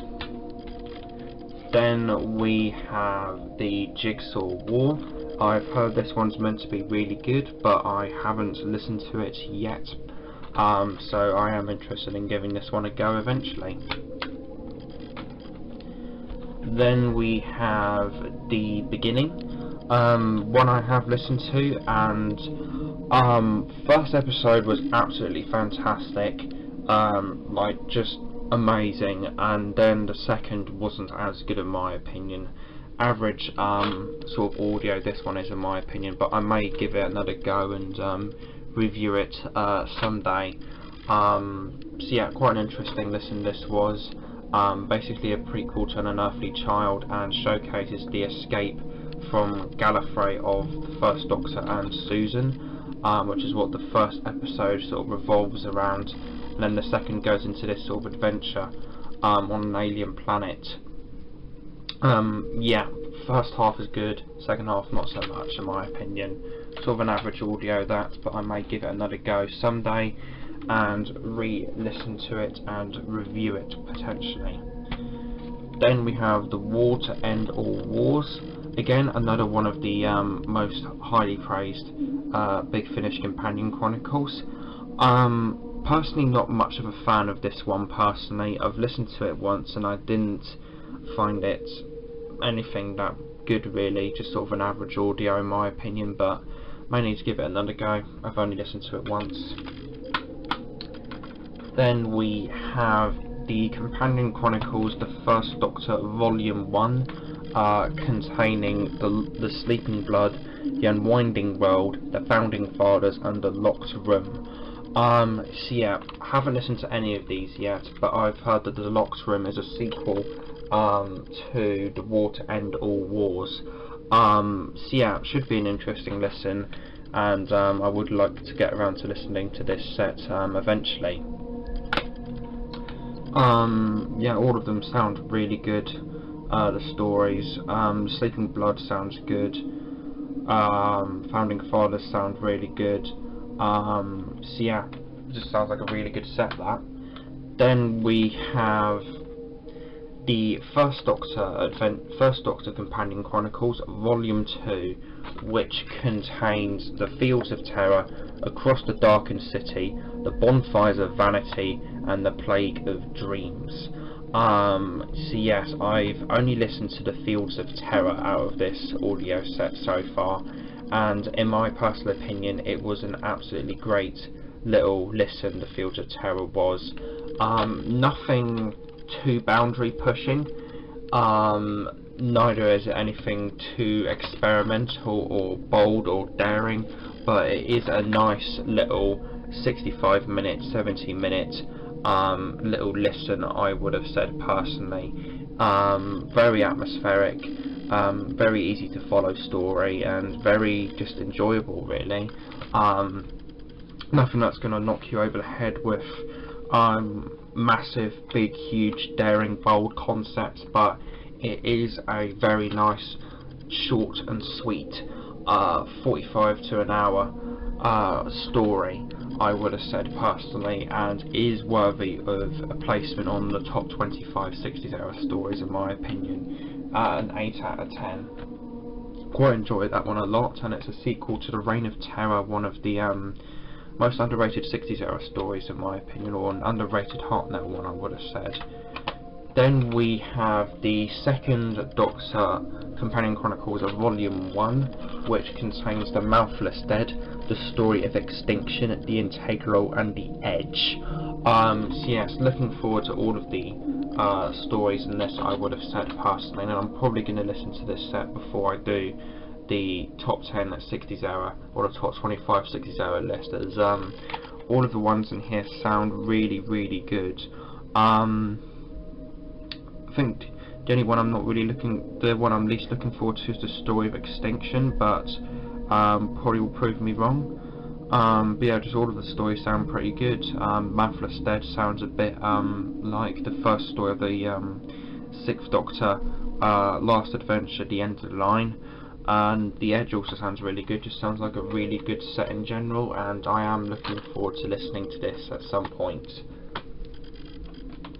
Then we're now moving on to the early adventures with Domain of the Vord. Yes, a sort of sequel story to The Keys of Marinus, and it showcases the return of the Vord. A very interesting and unique audio, I would have said, with Big Finish bringing back the Vord. And yeah, just a really good little audio this one is, and yeah, it's just a good audio really. Nice little sequel to The Keys of Marinus, another underrated Hartnell story, and yeah, greatly expands upon the Vord, and it's a worthy little sequel to The Keys of Marinus, I would have said. Very enjoyable little listen, that one. Then we have The Doctor's Tale. Haven't listened to this one yet, but I am quite interested in giving it a go. Then we have The Bounty of Ceres, which is another one that I'm quite interested in giving a listen to. This is meant to be like the best one out of the first series of the early adventures. So yeah, should be a good little audio, that one. Then we have An Ordinary Life by Matt Fitton. This is actually an audio that I gave a review to, I think back in January this year, and I quite enjoyed this one a lot in my opinion. This takes place in between the 7th and 8th episodes of the Daleks Master Plan, and is sort of a 4-part interlude, as it were, to the events of the Daleks Master Plan. Sort of the TARDIS crash lands after the events of the Feast of Stephen, and the Doctor is unconscious, and Stephen and Sarah Kingdom have to figure out why and get embroiled in an alien plot. So yeah, quite like this one personally, and is another candidate for the top 25 60s era stories. Then we have the not the ISOS Network, we'll get onto that one in a minute. The Yes Men by Simon Guerrier. So yeah, the Yes Men is another one of the most praised early adventure stories, and is one I have not listened to yet, but I am most certainly interested in giving it a go, and I most certainly will someday, possibly, hopefully before the top 25 60s era stories. And then we have the ISOS Network, which is by far and beyond just incredible in my opinion. This basically combines the invasion with the web of fear and creates an absolutely magnificent audio in my opinion, featuring some of the absolute best music I've ever heard in Doctor Who. I think this audio is just absolutely outstanding and is one of my favourite 60s era stories by far. Without question, a 10 out of 10. Absolutely love this audio. Fantastic. Absolutely incredible. Then we have another one that I haven't listened to yet. That is the Revelli Conspiracy by Robert Kahn and Tom Silencyde. So yeah, it should be interesting, this audio. Haven't listened to it yet, but should be interesting to have another sort of pure historical to the catalogue of the First Doctor, or the catalogue of stories with the First Doctor. So yeah, it should be an interesting listen, and I am interested in giving it a go someday. Then we have one that I haven't listened to yet somehow. I believe this is another sort of interlude to the Daleks Master Plan. That is the Sontarans by Simon Guerrier. I've heard that this one is just meant to be absolutely incredible, and I am very, very interested in giving it a go. And yeah, I think I've had a lot of people say that this is the absolute best out of the early adventure range of Big Finish audios, and I am most certainly interested in giving it a go someday.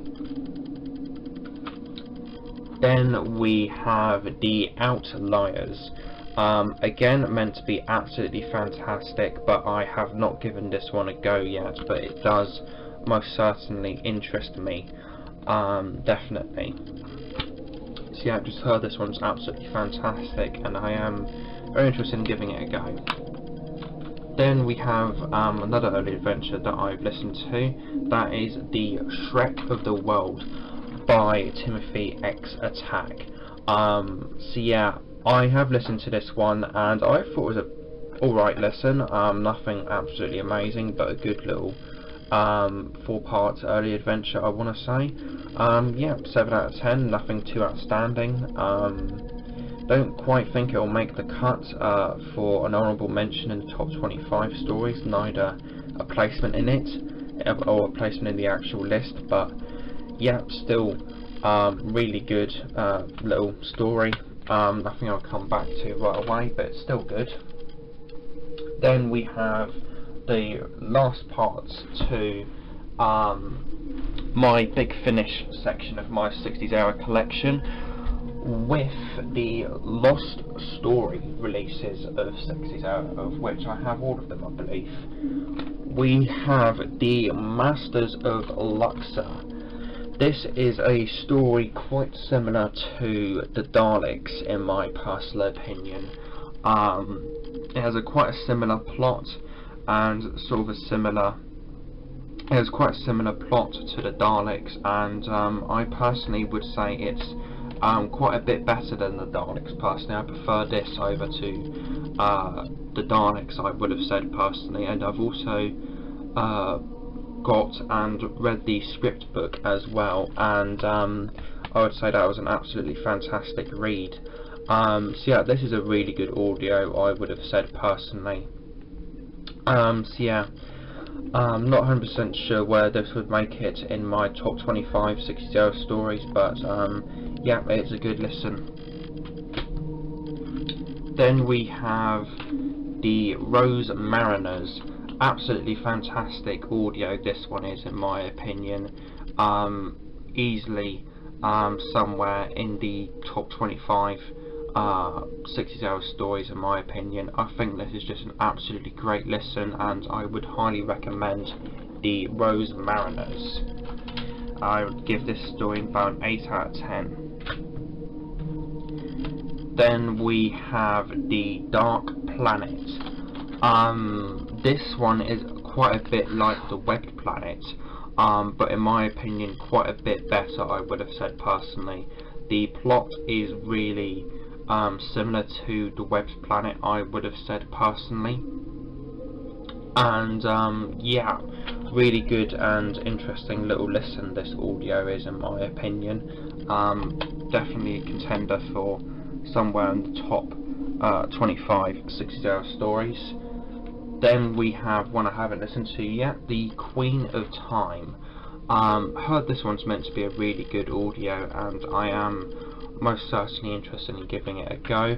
I've heard that the character in this, Hecuba, is meant to be a cousin or a relative to the Celestial Toymaker, from what I've heard, but not 100% sure about that. But yeah, should be an interesting go, and an interesting listener. I am interested in giving it a go someday.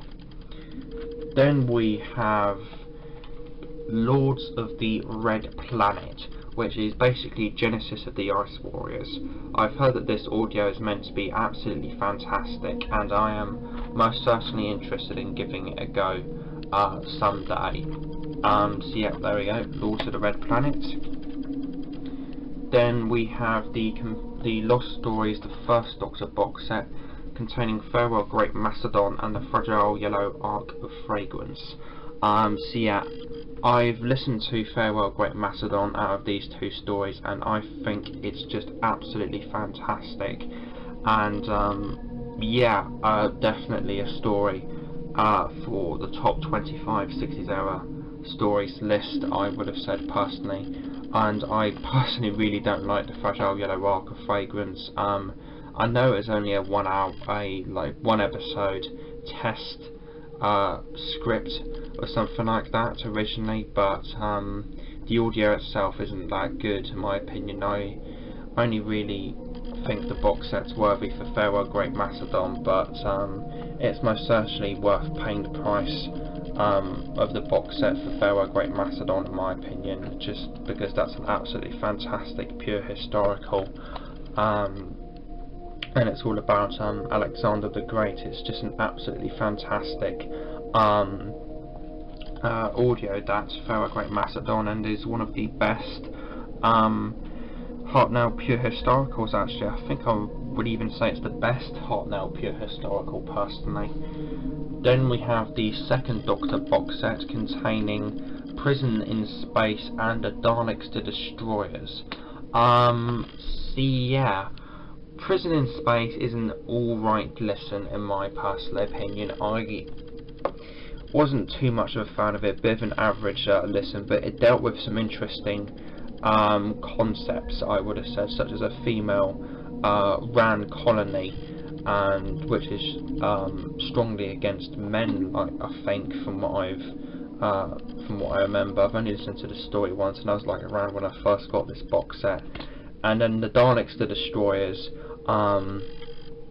is basically a realisation of what Terry Nation tried to do with a Dalek solo TV series, and it's a pretty interesting listen, I would have said personally. Nothing absolutely incredible, but it's a interesting little listen, an interesting sort of glimpse into what could have been a Dalek TV series, I would have said. Alright then, we're now moving on to the Target novelisations that I have in my 60s era collection. Not going to showcase the Target hardbacks along with these paperbacks. Going to showcase them a little later on. So without further ado, let's just start on what I have in terms of target paperbacks. First up, we have what I believe to be a first edition print of the Daleks. So just checking in. Nope, this is a second impression from 1974. Never mind. Here we go. Doctor Who and the Daleks by David Whittaker. Second print from 1974. And then we also have the 2010, 2011, 2012 reprint counterpart. So yes, I have read this target novelisation and I thought it was alright. Very different and very experimental and different to the original television story, as when they originally novelised it in the 60s, they just completely pretended that an unearthly child didn't happen and sort of wrote in a fictitious sort of meeting of the Doctor, Susan, Ian and Barbara, which was a car crash at the Commons, mentioned in the book. But yeah, alright target novelisation or novelisation this is. Not the best one in the world, but it's still an interesting little read, that I would have said. Marco Polo. One of the best target novelisations I've read. Really, really good, this one. Sort of 8 out of 10 area. Definitely a contender for top target novelisations list. I would have said if I get around to doing one of those one day, you'll probably see that in there. Then we have the Keys of Marinus, of which I have 2 different copies of, one of which I believe is a first edition, which is the sort of faded spine one.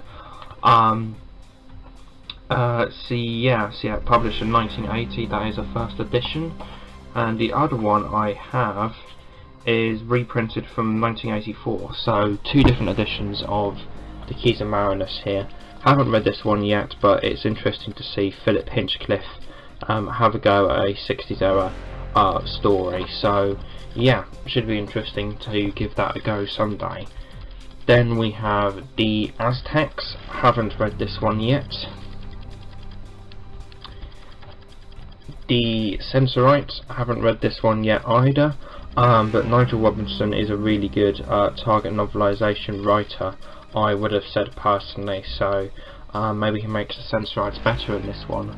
But yeah, gotta love the cover to that target novelisation of the Sensorites, and I personally do love the television story, but not necessarily love, but like the television story. I think it's really underrated, so it's going to be interesting to see what the target novelisation is like. Another one of my favourite targets, Planet of Giants by Terrance Dicks. The novelisation of one of the most underrated William Hartnell stories, I would have said personally.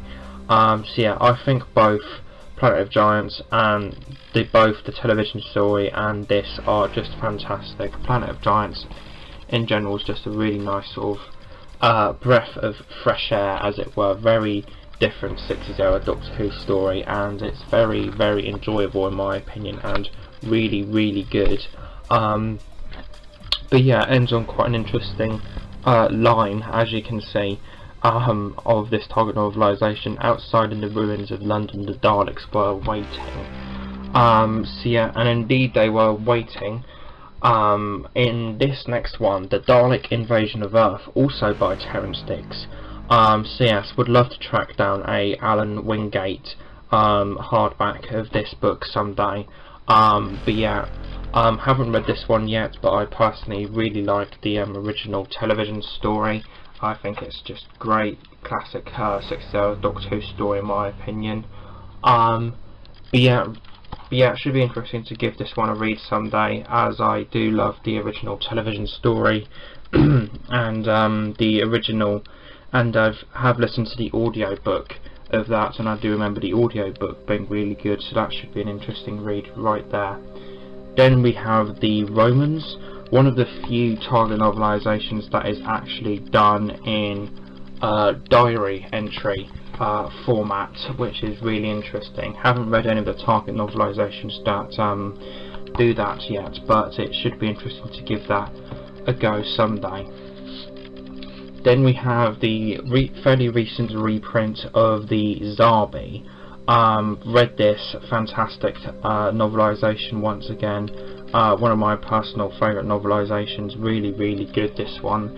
And if you're looking for a good target novelisation, I would recommend this one, I would say personally. And if you're not too much of a fan of the original television story, I would highly recommend this once again, because this is quite a bit better than the original television story. Nothing against the television story, I quite like The Web Planet, but this is better in my opinion. The Zarbi target novelisation by Bill Strutton. Then we have The Crusaders by David Whittaker. Not that good in my opinion, this one. I've sort of read this novelisation via one of the hardback editions I have that I'm going to show you in a little while. I didn't like this one that much. This was sort of back when this was like around one of my favourite Doctor Who stories of all time, and for me the for me this novelisation just lacks the power that the original had, the sort of brutal power that it had.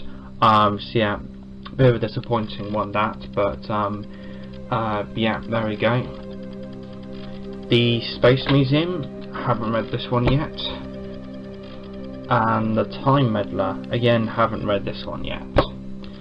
Then we have Galaxy 4, one of my, quite possibly my favourite target novelisation. This is just an absolutely incredible adaptation of the original television series, or serial I would have said personally.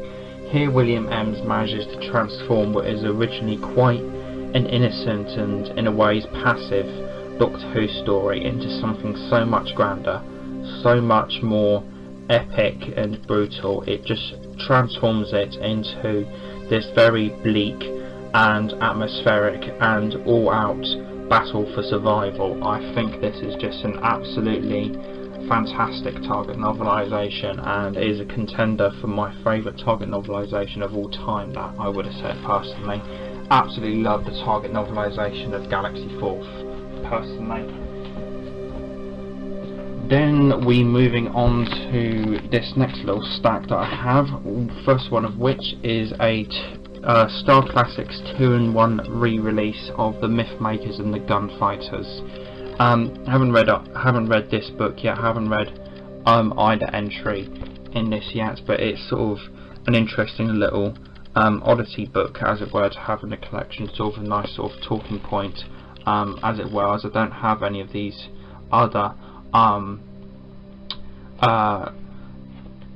sort of Star Classic 2-in-1 re-release books yet, but yeah, haven't read any of these yet.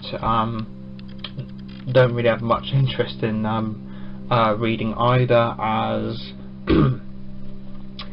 I don't like either television story personally.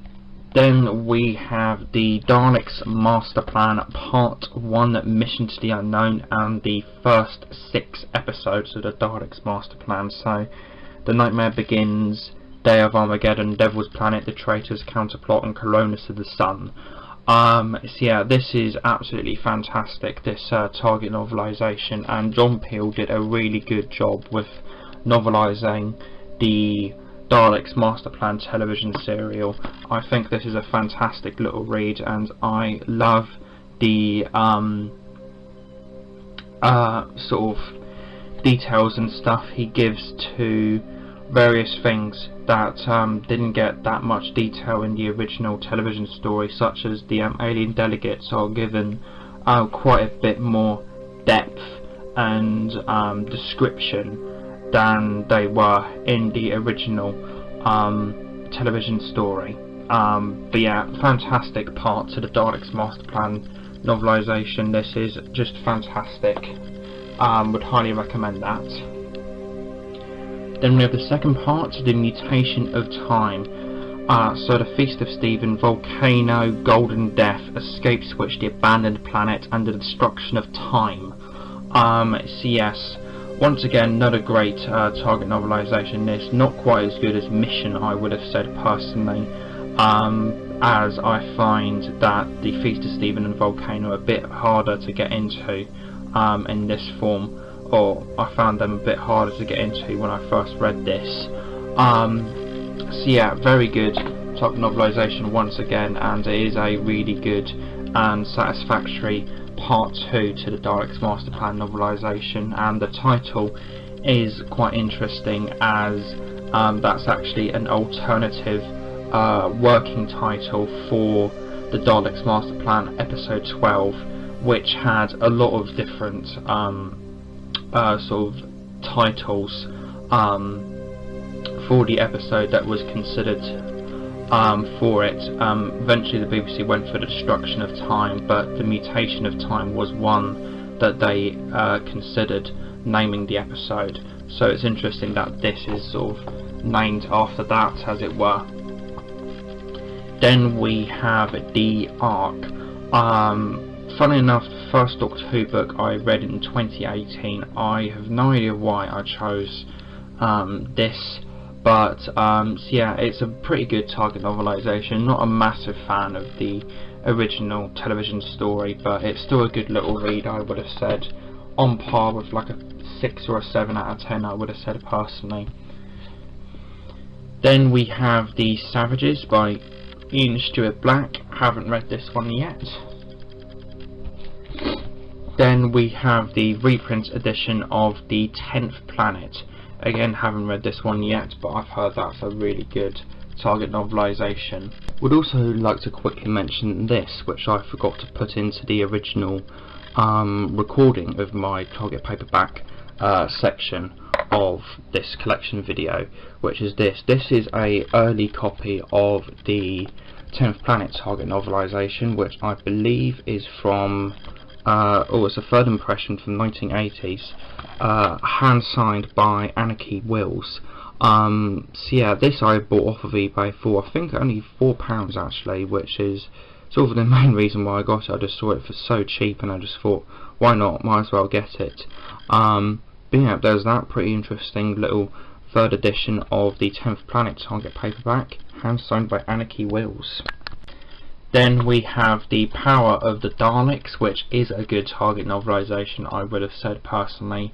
A lot darker and bleaker than the original television series, I would have said. There's a point in the book where the Doctor actually threatens Lesterson with a shooting threat, basically, part way through the book, and that's my sort of only real problem with it, as that's not Patrick Troughton's Doctor. I know this is his very first story, but this was printed and done way after his era of stories was fully ran and complete with regards to television. But yeah, really good target novelisation still. It's a lot more darker and grittier than the original television story. Lesterson's descent into insanity is just so much more, well, insane and scary. There's a point in the story, or in this novelisation, where he just turns around to a Dalek in like a room full of people as well, and just screams "shut up" to the Dalek at the top of his lungs. It's absolutely fantastic, this target novelisation, and well worth a read if you can track it down. Then we have The Highlanders, another one that I read, pretty good target novelisation. This was one of the last sort of target novelisation reviews I did in the Skulls General Reviews. Close to the end of the Skulls General Reviews run, that is actually my review on that. Then we have another one of my favourite target novelisations of all time, another contender for my personal favourite target novelisation. We have the adaptation of The Moonbase by Gary Davis. Here we have a very good condition second edition paperback of the book that I found in an antiques shop for 40, no not 40p, I'm looking at the original price, £3 I believe, which is really cool. Then we have, I'm not 100% sure what edition this is, it is a third impression from 1979, so going in order. we have a, well, third impression of the Target novelisation from 1979, and then lastly we have the 2010, 2011, 2012 reprints of it. Absolutely fantastic Target novelisation this is, in my opinion, and just extremely well done, I would have said personally. If you're a fan of 60s era Cybermen, this is a must read, as the sort of bleakness and sort of sadistic nature of the Cybermen is really accentuated and shown in this Target novelisation. There's a certain point, I think around close to the end, sort of post 100-page mark, where the Cybermen call humans retarded for having emotions, which really showcases the sort of bad and bitter nature of the Cybermen extremely well, and the Target novelisation does that throughout. It's an absolutely fantastic Target novelisation, this, in my opinion, and as I said, if you're a fan of 60s era Cybermen, this is just a must read, and it is a contender for the best Target novelisation I have ever read. So yeah, Doctor and the Cybermen, absolutely fantastic, would highly recommend that one. Moving on to the last legs of my Target collection for 60s era, aside from the hardbacks, we have the Macleod Terror. I also read this one, fantastic, great little novelisation that. Then we have the Faceless Ones, which I haven't read yet, from what I can remember. Yeah, I haven't read that one yet. Then we have a really good and near enough pristine condition copy of The Evil of the Daleks, which is one of my best finds. I think I got this for like maybe £30, and it's in just absolutely fantastic condition. I'm kind of scared to read this, and because I don't want to damage the book even further, as this is an absolutely amazing condition Target novelisation that is. Then we have the Abominable Snowmen, fantastic Target novelisation this is, would highly recommend that one. Then we have Doctor Who and the Ice Warriors. This particular book right here, this very copy, I bought along with the reprint edition of the Ark in Space from a Works back in Easter 2014, and this very copy went on to become the very first Doctor Who book I ever read.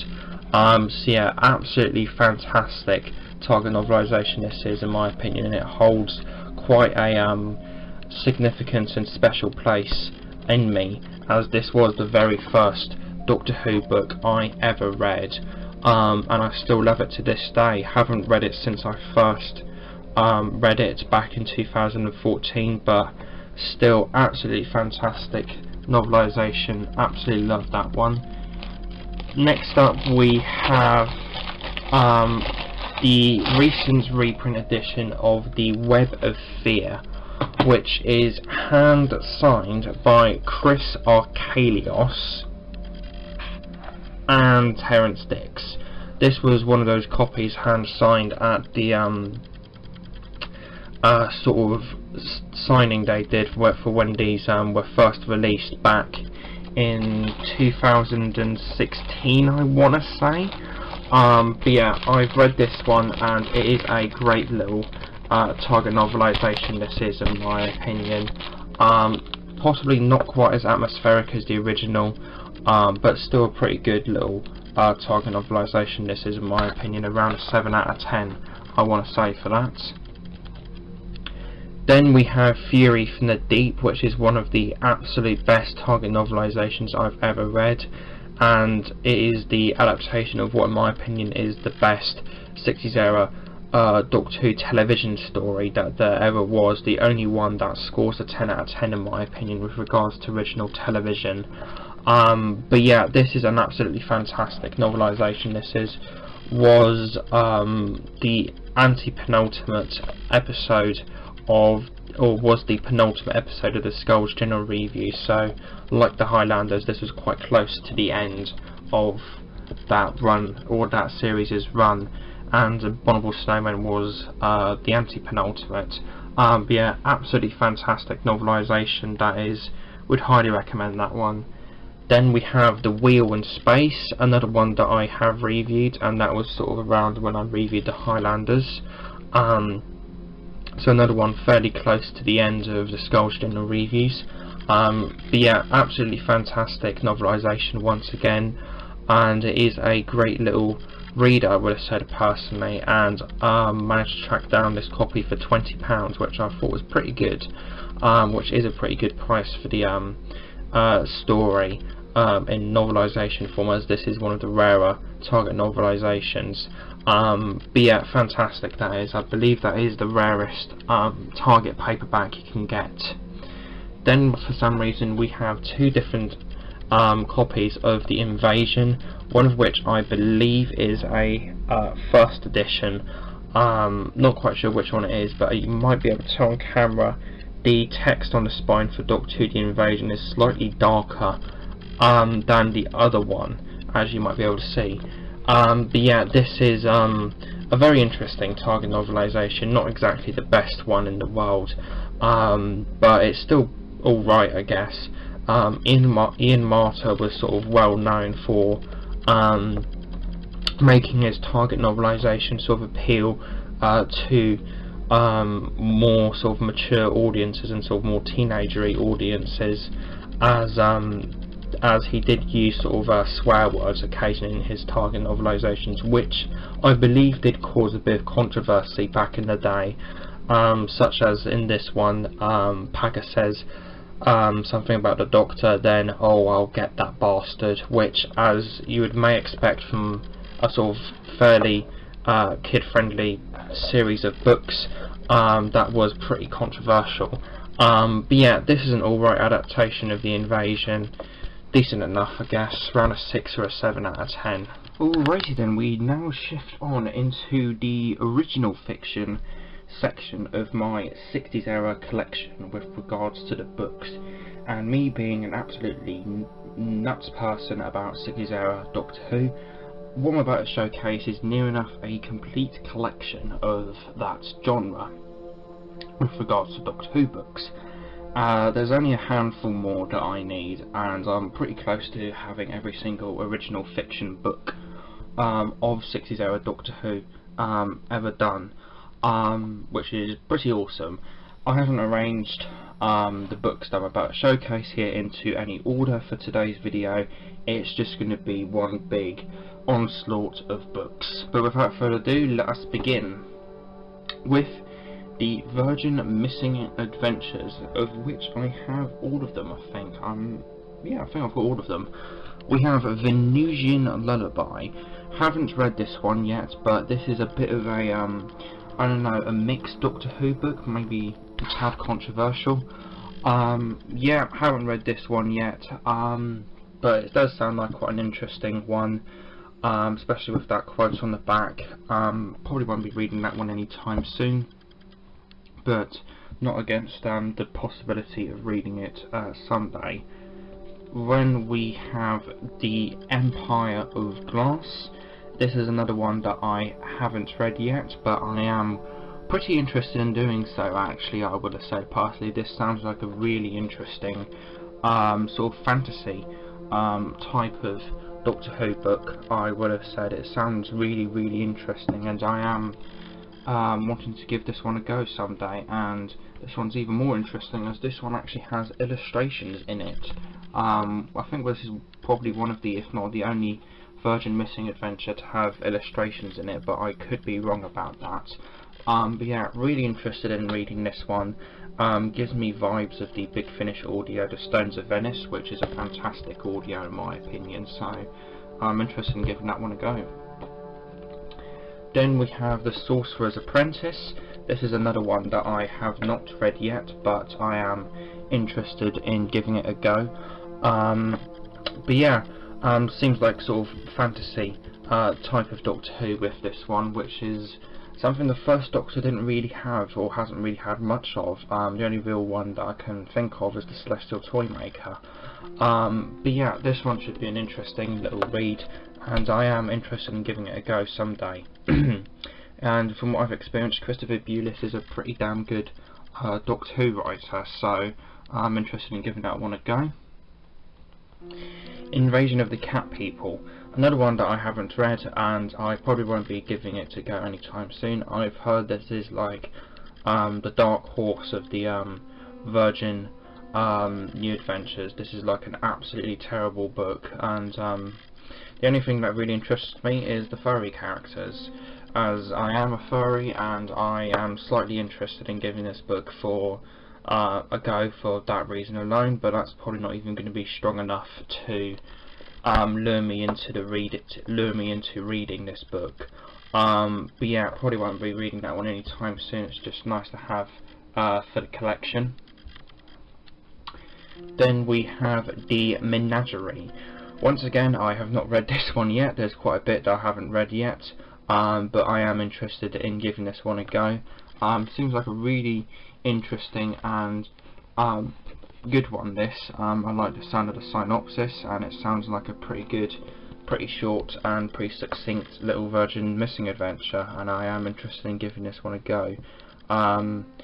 Second Doctor looks a bit aged on the cover, I would say personally. Lots of sort of cracks and stuff under his eyes, which is quite weird, making him almost look like a Silurian.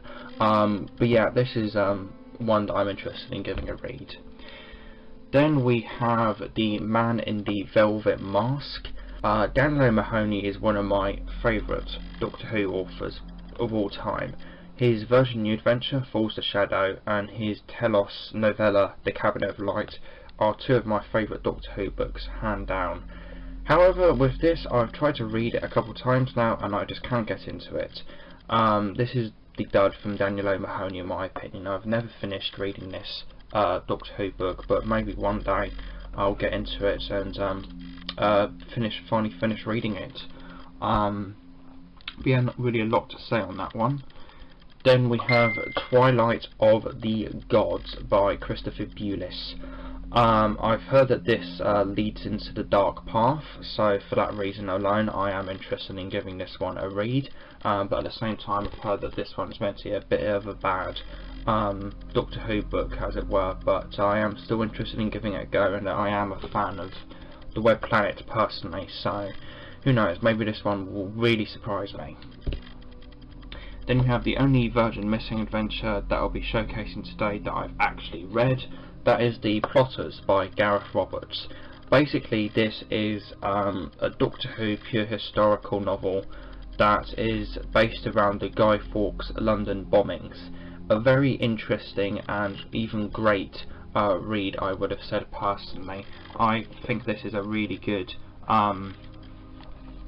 one personally. A lot of people have said that this is like the absolute best Virgin missing adventure that there is, whereas I would pretty strongly disagree with that, as I only give this an 8 out of 10. And there's another Virgin missing adventure that gets a 10 for me, that's The Romance of Crime. This is still a good book, and with Empire of Glass I was wrong, as I've just noticed that there is illustrations in this. It's been a while since I've read this one, a couple of years even, as that's sort of mostly the case with all Doctor Who books I've read. I've only read them once most of the time, as there's so many Doctor Who books that I want to read and sink my teeth into. It's near enough impossible that I will reread a Doctor Who book. Just not because I don't like the books, it's just because there's so fucking many I want to read. And then we have the aforementioned The Dark Path. Once again, I have not read this, but I am interested in giving this a go. This was an absolute pain in the arse to track down for me personally. Well, not necessarily to track down necessarily, but to actually obtain a copy. Good grief, Amazon crashes, missing out eBay biddings, missing out bargains on the book, not having enough money to buy the book, you name it, it happened to me. And it took me about 2 years, I want to say, trying to get a copy. With all of that sort of happening, eBay crashes, Amazon crashes, people not sending the book, people scamming me, missing out bargains, missing out bids. All of that happened to me across the 2 years that I tried to obtain this book, but I finally have it. yeah, was really unlucky with the Dark Path, but I finally have it in my collection and I am interested in giving it a go someday. And then we're moving on to the BBC Past Doctor Adventures with the Murder Game by Steve Lyons. Absolutely incredible Doctor Who book this one is. If you're a fan of Patrick Troughton's Doctor, you need to read this. You haven't completed your 60s era journey if you've not read this book yet. This is just absolutely amazing. An absolutely wonderful tribute to the second Doctor. Just absolutely fantastic, and I would highly recommend this to anybody who's a fan of the second Doctor or Patrick Troughton's Doctor. This is just an absolute classic and a absolutely wonderful tribute to his Doctor, and is an absolutely fantastic murder mystery story as well, with the Doctor even being a transvestite at one point in the book, which is pretty interesting to say the least. But yeah, absolutely fantastic, absolute classic from the Doctor Who books. Don't need much more to say on it than that. I just flippin' highly recommend the Murder Game so much. Same thing that can be applied with this, The Witch Hunters. One of the scariest, most compelling, most interesting and shocking Doctor Who books I have ever read. Once again, 10 out of 10 quality from Steve Lyons. This is just unbelievable, and towards the end, without question, it has probably the best plot twist in all of Doctor Who in my opinion. This is just an absolute classic of Doctor Who literature, and I would highly recommend The Witch Hunters. Picked this up for only £1 in a charity shop, and I read it and I just absolutely adored it. This is just absolutely incredible. Absolutely love The Witch Hunters. Very hard to say what I prefer, the Murder Game or The Witch Hunters. They're so fucking good, and I would just highly recommend them. They're just absolutely fantastic. More Steve Lyons now, because my collection's a little out of order currently. We have Salvation. This is one of my more recent reads, I would have said. I think I read this, in terms of Steve Lyons, I read this maybe around a year ago now. And this is a bit of a dud from Steve Lyons, one of his weaker books in my opinion. It had very good concepts to it, and I would say that the starting few pages, like the starting 30 pages with Dodo Chaplet, sort of character being expanded upon, and her walking into the massacre of St. Bartholomew's Eve, or walking into the TARDIS during the massacre of St. Bartholomew's Eve, is expanded upon a lot more in the sense of the events building up to that. And that was a real highlight from the book in my opinion, and that was just absolutely incredible. The rest of the book, however, is a bit weak. It has very good concepts to it, and it's not exactly a terrible book, but it's just a bit cartoonish for me, and a bit silly at the end of the day, and it's just a bit of a weak one in my opinion. Not exactly bad, but it's not exactly a great one either. 6 out of 10. Then we have City at World's End by Christopher Bewlis. In a nutshell, the first Doctor meets Inferno. Absolutely fantastic Doctor Who book this is, and I would highly recommend this. Definitely a candidate for somewhere in my inevitable top 25 60s era stories somewhere. This is just an absolutely fantastic Doctor Who book, I would have said personally, and yeah, would highly recommend this. As I said, it's basically the first Doctor does Inferno. Just absolutely fantastic. 8 out of 10 book. Flipping great. Then we have Bunker Soldiers by Martin Day. This is one I have not read yet, but sort of semi-interested in giving this one a go. Sort of bought this for mainly sort of collection reasons really, and not 100% sure if I'm going to give this one a go soon or not. But yeah, it seems like an interesting book. Then we will have one that I'm excited in reading, The Final Sanction by Steve Lyons. It's a sequel to the Murder Game. Need I say more? So excited to read that. Then we have one that I don't really know if this 100% counts, but fuck it. Heart of TARDIS, which is a multi-Doctor book starring the 2nd Doctor and the 4th Doctor. Dave Stone is quite possibly the most controversial Doctor Who literature writer, I would have said, along with Mick Lewis. Really controversial stuff he does in the sense of how psychedelic and just mad it is. I did read a bit of his Virgin New adventure Sky Pirates at one point, and I thought that was really good, so I am actually pretty interested in giving this one a go, and it's going to be interesting to see if he can pull off a multimedia Doctor Who book, or not a multimedia Doctor Who book, but a multi-Doctor Doctor Who book featuring both the 2nd Doctor and the 4th Doctor in it. Synopsis sounds really good, and I am pretty interested in reading it. Yeah, really interested in just giving this one a go. It's going to be an interesting read, and it's just going to be interesting to see if Dave Stone can pull it off. Then we have another one that I haven't read yet, but conceptually this is one of the most unique sounding Doctor Who books I have in my collection. Dying in the Sun by John D. Berg-Miller. Don't know a terrible lot about this one, but from the synopsis it sounds really unique and just very different.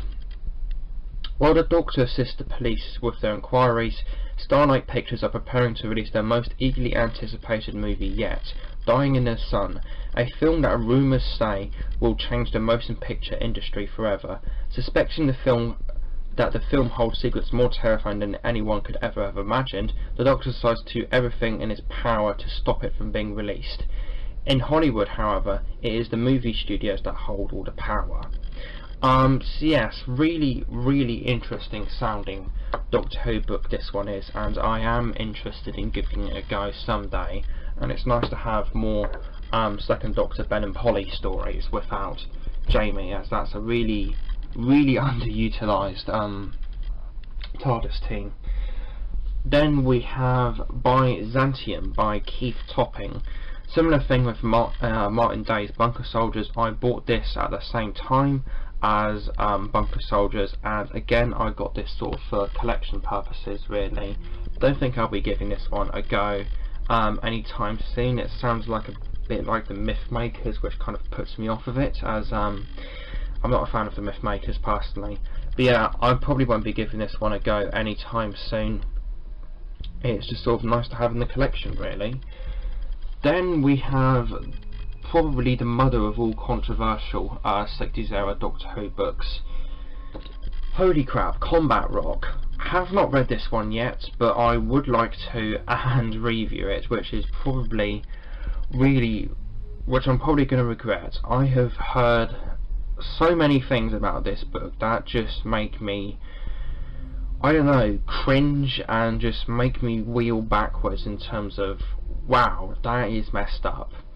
I've heard Victoria gets raped in this book, and I've heard that another character has their top end, so their arms and their head tied to a tree, with their legs tied to another tree, and then those trees slowly get pulled apart, decapitating the person, or something like that. I'm terrified, curious, and probably hating myself for wanting to read this book, but I will be giving it a go someday, and I will be reviewing it.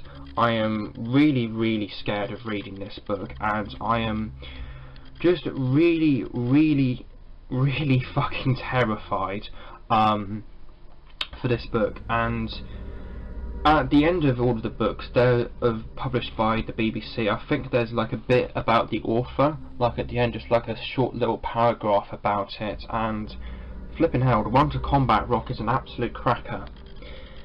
Holy shit. Mick Lewis likes cannibals. He feels he has a bit of an insider viewpoint after having stayed in Eranjaya, New Guinea, with so-called reformed treehouse-dwelling cannibals a couple of years back, who turned out on a subsequent visit last year still to be practicing their flesh-eating customs.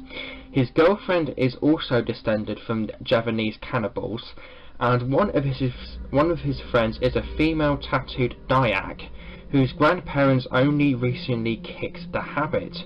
This probably explains where the idea for combat rock came from. He is currently working as a clown at scaring the hell out of children for Cocoa Pops, and is the proud earner of a Jelangkung, a black magic ghost summoner from Java that actually works.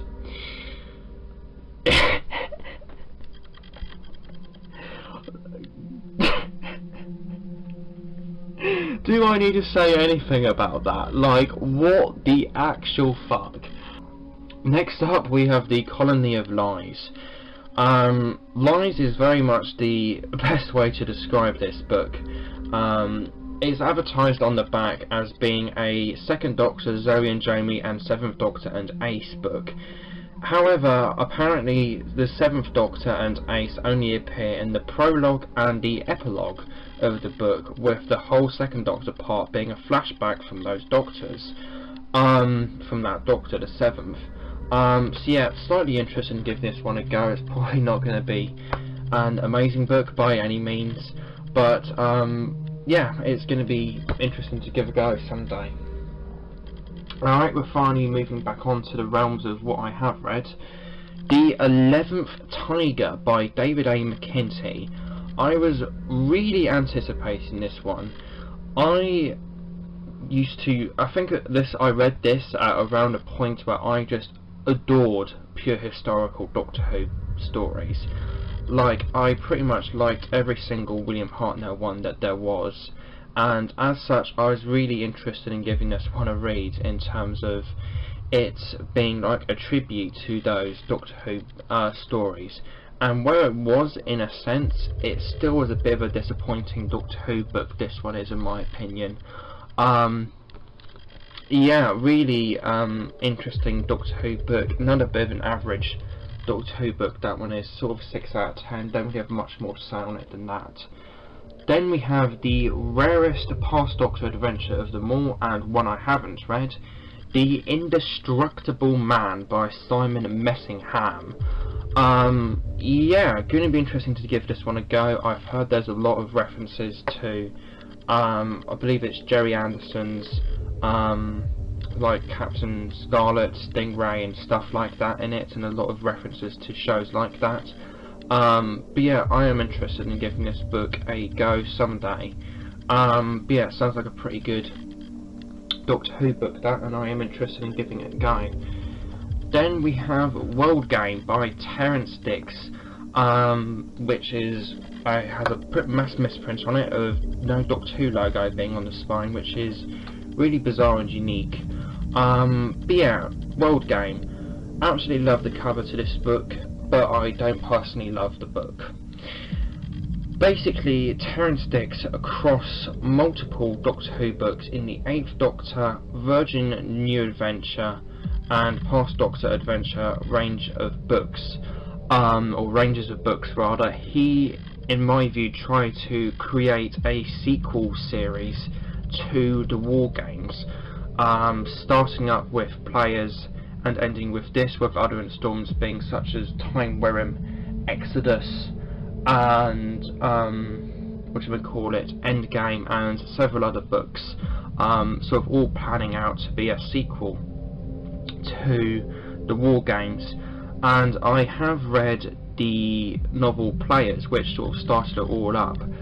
That was a pretty good Doctor Who book, I would have said personally, and was quite an interesting read and really set the series up well, in my opinion, with a 7 out of 10. Then I read this, which either gets a, I'm trying to think, either a 5 or a 6 out of 10 from me. One of the problems that I had with Players was that it was very bogged down in war politics that I don't think were very interestingly done personally. Like, I love politics in Doctor Who. I think it can be absolutely fantastic, the Daleks' master plan, enemy of the world. but I just don't think those war politics were very well done per se in players personally, which is one of the problems that I had with the book. World Game, however, is much heavier with those world politics and is done just about as well as they were in players. As such, I don't like this Doctor Who book a terrible amount. I give it a 5 or a 6 out of 10 personally, and it is a good Doctor Who book, I would say personally, but it's more of a sort of missed experiment, as it were, by Terrance Dicks.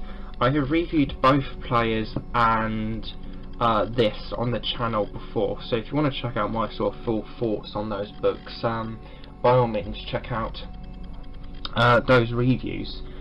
Then we have The Time Travellers by Simon Guerrier, the penultimate Past Doctor Adventure book that there ever was. Have read this one, and again, bit mediocre in my opinion. Sort of like with, what was it, Salvation by Steve Lyons, and maybe to an extent The 11th Tiger. Very, very good concepts to it, but sort of lacked in execution, as it were. Basically showcases the First Doctor, Susan, Ian and Barbara landing in 2006 London, which is ravaged by a war, and the military have somehow managed to discover time travel, which completely just messes things over and creates a sort of imbalance in time that the Doctor needs to figure out. Very interesting concept and premise for a Doctor Who book, I would have said personally, but not a personal favourite of mine. About a 5 out of 10 I would have said for that. Moving on to the last legs of 60s era Doctor Who books I have, with regards to original fiction. 10 Little Aliens, very first Doctor Who book review I ever did on the channel, and it's still a favourite book of mine to this day.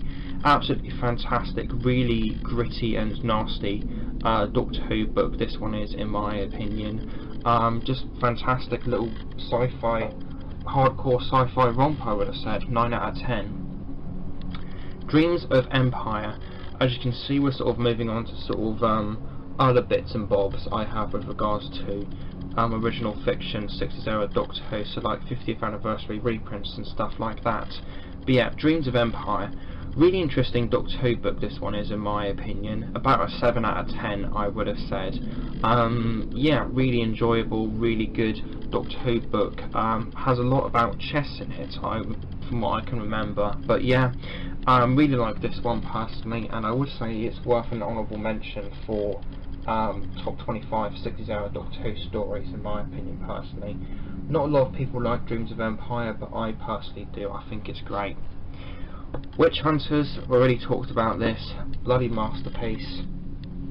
Then we have The Roundheads, which is a book that I actually got signed by Fraser Hines on, I believe it was the Comic Con of the Belfast Comic Con of the same year that these History Collection reprints were released. So yeah, really good Doctor Who book this one is, in my opinion, and it is a candidate for the top 25 60s era stories, in my opinion, or for me personally. Yeah, really good one this is, in my opinion.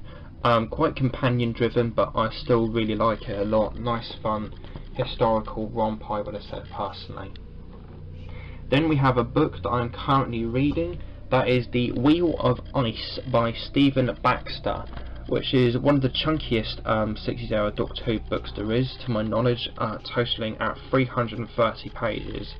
Really interesting stuff so far, I would have said. I'm not going to say too much on it, just in case I end up reviewing it, but yeah, pretty good Doctor Who book so far, I would have said. Really enjoying that one.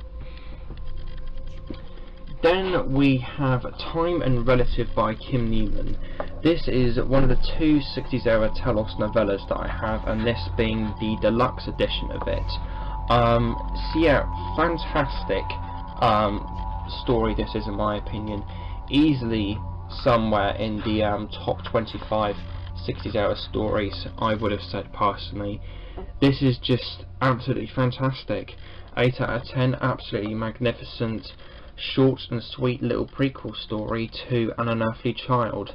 I think this is just absolutely fantastic, and really enjoyed Time and Relative.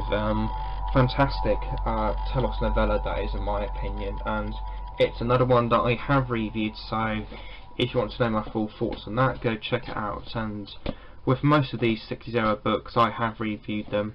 I've reviewed The Murder Game, The Witch Hunters, let's have a look here, The 11th Tiger, World Game, Time Travelers, 10 Little Aliens, Witch Hunters again, probably already said that, Time and Relative as well. So yeah, I've reviewed quite a few 60s era books on the channel. Then we have a standard edition novella of Shroud. Tried reading this and I couldn't finish it.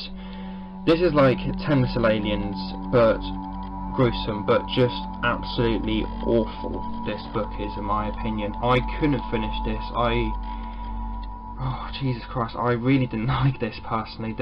I sort of stopped reading it around halfway through, where there was like a scene of like barn owls being like brutally mutilated or something absolutely horrendous like that, and being a person that absolutely flipping loves owls, that really upset me and made me stop reading this book. And it wasn't just that, but it was an accumulation of many other things in the book that I just didn't like. Never finished reading this, and I've only attempted to read it once, but I don't think I'll be going back to it. This is just absolutely awful. Quite possibly one of the, if not the worst 60s era Doctor Who story I've ever tried to experience, in my opinion. Then we have Campaign, book I am truly terrified by in terms of reading it. This is easily a candidate for the maddest Doctor Who book I have in the collection by the looks of it. Obviously haven't read it yet, but I am truly scared with regards to reading this true enigma of Doctor Who fiction. And to make things even crazier, other than the fact that my copy is so much immortal underneath his nickname Jimbo, this book starts off as a book, but it goes into diary entries, it goes into poetry, it goes into snakes and ladders, it goes into board games, it goes into DNA cortexes, it goes into artworks of interdimensional travel, it goes into comic books, it goes into whatever that is, and then it just jumps around in different times and stuff, and it even shifts and manipulates and changes what this book actually is. This is a book that I am well and truly scared by in terms of reading, because it seems like this is going to be easily the maddest Doctor Who book. Even though Susan there, because apparently that's meant to be Susan, I think, looks like Harry Sullivan. But yeah, it should be an interesting read. My brain is probably gonna shatter like the coin on the front cover of that book when I eventually get around to reading it. With Doctor Who original fiction books now complete, moving on to the Target hardbacks, then we're going to be going on to non-fiction, and then the finale of the video. First up, we have a Frederick Muller replica of Doctor Who in an exciting adventure of the Daleks, or with the Daleks. I suppose it is an adventure of the Daleks. It's an adventure of all manner of peoples in here. So yeah, just nice to have this book in the collection, and it's just sort of a nice thing to have, really. And I have read this copy, and the book itself is alright, as I've already mentioned with regards to Target paperbacks. But yeah, nice little thing to have. Would be absolutely fantastic to track down the Frederick Muller original of that someday, the pink. Then we have The Edge of Destruction, one of the best Target novelizations I've ever read. This is just absolutely fantastic. This is an easy candidate for top 20-25 Target novelizations, which is another video I may do someday. Marco Polo, already talked about this one. Absolutely fantastic novelization once again. Then we have a non-ex-library hardback of the Aztecs, which I managed to track down on Amazon for only like £6. I bought it and I thought, you know what, that's a pretty good price for the Aztecs hardback. £6, might as well go for it. Turns out it was a non-ex-library, which is pretty cool. But yeah, haven't read that yet. The novelisation of the Aztecs yet. The Zombie, I've Frederick Muller replica. Read this courtesy of the 2016 reprint, and it's a fantastic novelisation, as I've already mentioned. Then we have Frederick Muller replica of the Crusaders, and the 1985 W.H. Allen hardback edition of the Crusaders. This one here being the version of the Crusaders I've read, or the format of book that I have read of it. As I mentioned, disappointing novelisation. Still nice to have these books in the collection.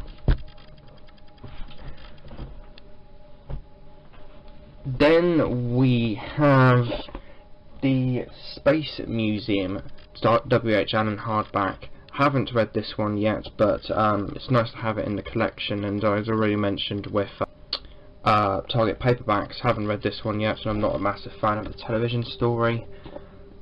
Galaxy Fall, very nice one to have in the collection, as this is quite possibly my favourite Target novelisation of all time. Yeah, really happy to have this in the collection. Then we have the Massacre, which I have read, and it was an okay Target novelisation, nothing amazing, but it's just alright, I guess. And yeah, just nice to have in the collection. Quite a rare one this. I saw it for £6 on Amazon, bought it, and it's never gone back down in price from what I've seen. Then we have the Ark W.H. Allen hardback. So yeah, already talked about the Target on paperback. Celestial Toymaker, which is an absolutely fantastic Target novelisation in my personal opinion, and managed to get this signed by Peter Purvis in 2016 at Dimensions 2016, which was a really great convention that I enjoyed attending to. Lots of lovely bits of merchandise to look at, and lots of lovely guests to meet. Then we have the Savages, which is a non-ex-library W.H. Allen hardback. So yeah, really happy to have this one in the collection, as it's the rare version, or the hardback version, of my favourite male companion's departure story from 60 Doctor Who. So yeah, very nice to have that one. Then we have the 10th Planet Alan Wingate, which is really nice to have in the collection, hardback version of the final William Hartnell story. Moving on to the last little round of Target hardbacks I have for my 60s collection, we have the Underwater Menace by Nigel Robinson. Very good novelisation this, and this is one I have read, and got to say, Underwater Menace is, as I already mentioned previously in the video, one of my favourite 60s stories. Really bizarre choice, but I just, guilty pleasure, really like it a lot. Quite underrated in my opinion. Then we have the Faceless Ones, which is a non-ex-library W.H. Allen hardback. Managed to track this down for only 10 quid off of eBay, and so yeah, really happy to have that in the collection. Quite a rare one, that. Then we have one of the key jewels in my collection, Tomb of the Cybermen W.H. Allen hardback, which in the interior is hand signed by Deborah Watling, Fraser Hines and Jeff Cummins. Jeff Cummins being the person who did the illustration to the book's cover. So yeah, this is a Target novelisation I have read, and it is a very good one at that. And yeah, this is easily one of the rarest things I have in my collection, and yeah, it's just absolutely phenomenal to have, I would say personally. Absolutely fantastic. I don't really take it out of the protective sleeve much anymore, as I really want to protect this book. But yeah, there was that lovely W.H. Allen Target hardback of the Tomb of the Cybermen, hand signed by Deborah Watling, Fraser Hines and Jeff Cummins. Bought this off of eBay for 20 quid, signed by Deborah Watling. Then I got it signed by Fraser and Jeff Art Dimensions 2016. And then we have what I have previously stated in another video is the absolute king of my collection. This is a non-X Library W.H. Allen hardback of the Ice Warriors. I go into much more depth about this in my most prized item in my collection video that I did in October. But yeah, still in short, absolutely fantastic item to have in the collection. Just means the absolute world to me to have what was the very first Doctor Who book I ever read, and what in turn reignited my love of Doctor Who books and books in general, to have pretty much the rarest form of it. It's absolutely fantastic. That paid, oh good god, £113 to £115 for that hardback, but I've got no regrets whatsoever paying that amount of money on it. Then we have non-X Library W.H. Allen hardback of The Fury from the Deep, which is just an absolutely fantastic television story. As I've already mentioned, my favourite 60s era TV story, and it's just wonderful to have the non-X Library hardback of it in the collection.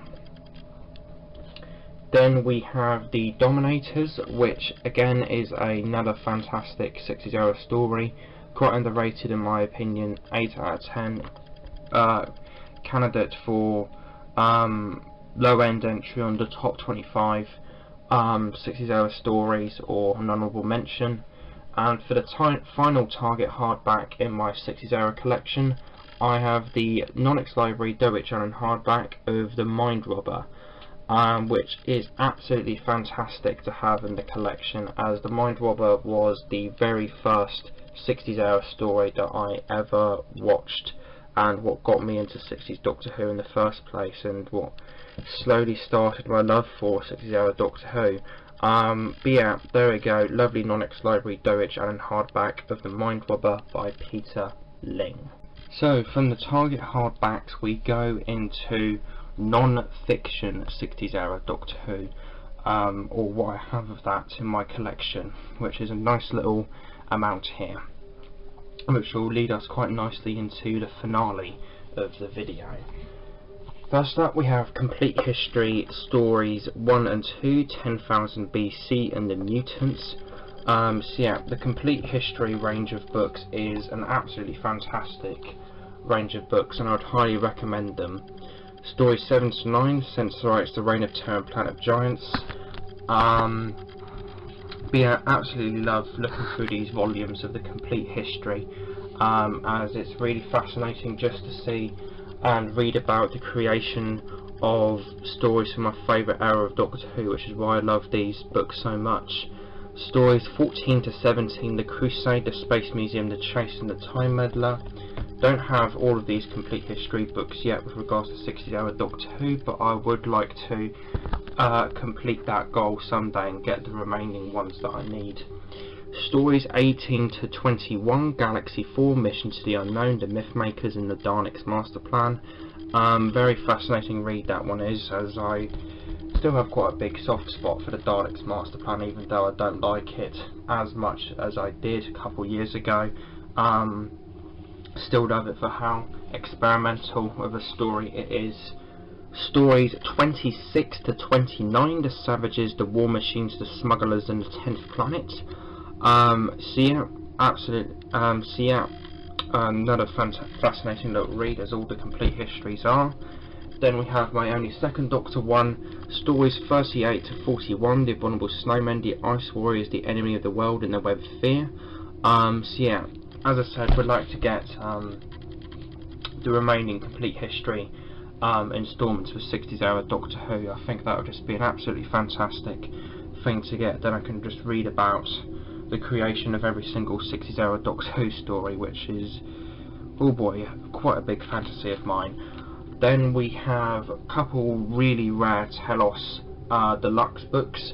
We have the Barry Newbury Signature Collection, which is a collection of photographs that this person, which is a collection of photographs from one of the first set designers of Doctor Who, presented in this little hardback book So yeah, these are very rare books, this one and the next one I'm about to show you. Last time I saw them on eBay was the bundle that I got for 75 quid, which includes this one and the next one I'm going to show you. So there we go, 47 out of 100. Very nice book this is, and I actually have read this one. I read it in the space of about half an hour one night, and it was a really interesting little read, I want to say. Really interesting to have a look at all this chap's photos from his work on Doctor Who. So yeah, there we go, there was the Barry Newbury signature collection. Then we have its brother, the Raymond P. Cusick signature collection, which I haven't read yet, but I'm assuming it's going to want a similar line of just being great, and it's nice to have this in the collection and to add more beef to what is still an ever-growing collection of 60s era Doctor Who merchandise. So yeah, absolutely fantastic to have that in the collection. Another Telos Deluxe book now, with the Talkback the 60s, which is one massive interview book, sort of interviewing sort of people who worked on 60s era Doctor Who, and yeah, absolutely fantastic to have this in the collection. Interviews all sorts of people: Peter Purvis, Derek Martinez, Shirley Cooklin, Victor Pemberton. It's a fantastic little thing to have in the collection, and I have read a bit of it, and it is a fantastic book this is, and it's just great to have it in the collection. And I've got a really low number on this limited edition as well, number 9 out of 200. But yeah, still quite easy to get this book, I would have said, as you can still buy it from the Telos website, to my knowledge, at the time I'm recording this. So if you're interested in this, hop on over to the Telos website and get it for £15. You can't go wrong with that at all. Then we have a very good condition copy of the very first Doctor Who annual ever done, which is an absolutely fantastic thing to have in the collection. Real piece of sort of history here. I love the artwork to this, and it's a fascinating little thing to look into, and yeah, absolutely fantastic item to have in the collection. Some truly stunning artwork to it, and it's a absolutely fantastic condition copy that I have of this Doctor Who artifact. Really, just absolutely fantastic to have it in the collection. I've got this for, I believe, £35, about 2 years ago now, 2 to 3 years ago now. But yeah, absolutely fantastic to have that in the collection. Then we have the rarest thing in my collection, and that is this. This is a paperback reproduction of the 1968 annual, I think. Basically, a couple of years ago, this company did exclusive paperback reproductions of 2 of the Patrick Troughton annuals and the John Pertwee 1971 annual for collectors who struggle to get the original annuals. Only 3 copies of each reproduction, so 9 copies in total, were ever done of these books, so 3 of each, and I have this, and this is one of those very reproductions. So yeah, really odd and rare thing to have in the collection. I was lucky enough to track it down on eBay for £22. Then we have what would many people consider the king of 60s era collecting. Like, if you're a 60s era collector, this is probably your biggest goal, I would say, for your collection, or it most likely is the biggest goal for your collection. That is no other than the Early Years Deluxe. What do I need to say about this absolutely magnificent book? Just absolutely stunning to have it in the collection. I got it from a rather risky listing on eBay, where it was listed as Doctor Who the Early Years with a starting bid of like £100, and the only pictures were of this picture of William Hartnell's Doctor and a picture of the limited edition autograph page, which is the only image and way I knew of how that this was the Early Years Deluxe. And I messaged the seller to ask if it was legitimate if this was actually a copy of the early years deluxe, and it was, and I managed to secure this at the end of the day for only £205 back in November 2017, which is a fantastic price for the book, considering that it's like worth £500, and it's probably gone for much more money in the past. But yeah, with the vast majority of my 60s era collection out of the way with, onto the finale of the video. Now the final section, which this is in today's monstrous video, is basically one mega rare item unboxing framed by two very rare autographs. So I thought I might as well show you guys the other 60s era autographs I have in the collection before we get on to the main event of the grand finale of today. And fun fact, as we'll get into, some of these autographs I've only just recently had identified thanks to Facebook. So without further ado, let us begin. First off, we have an autograph from whenever I met William Russell back, not William Russell, we'll get on to him in a moment, Peter Purvis, back in Belfast Comic Con 2015.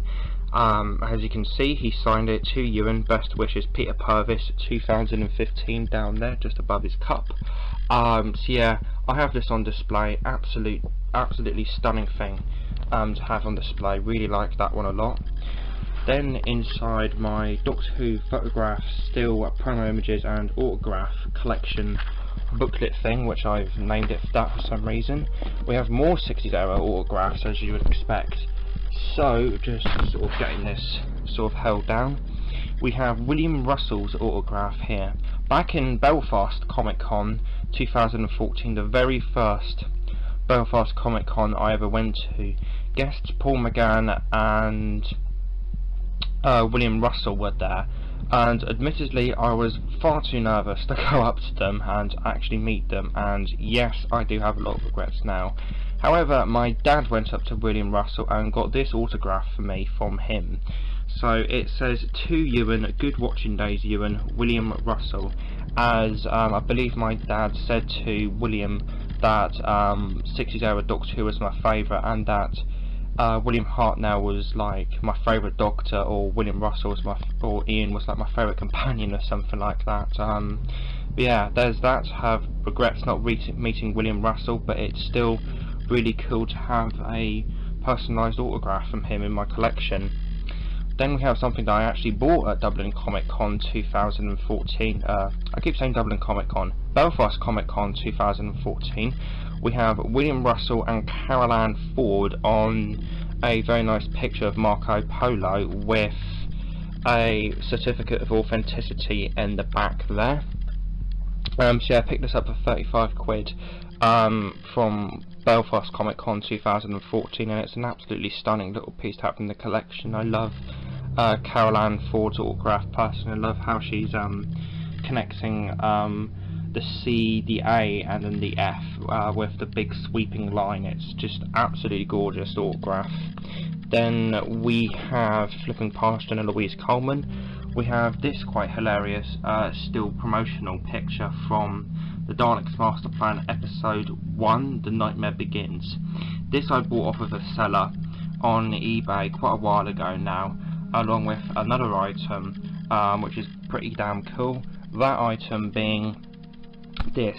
This is a custom fan-made video sleeve of Mission to the Unknown, hand signed by Edward D. Souza, who played Mark Corey in the original television series, or played the who played Mark Corey in the original television episode, which is really cool.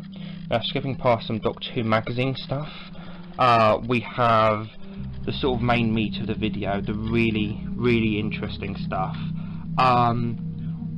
The next and final things I will be showing you in this little brochure sort of booklet here I have for sort of Doctor Who autographs and stuff like that, are 6 signed 60s era booklets. Now, I was at Dimensions 2016.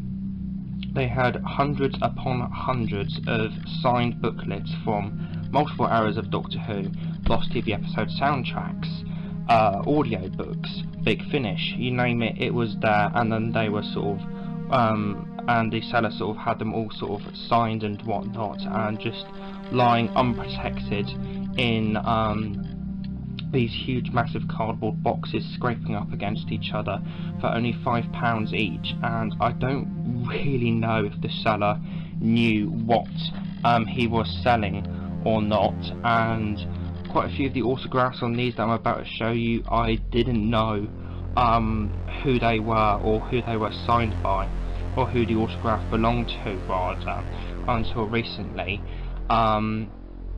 So yeah, let's just go into showcasing these.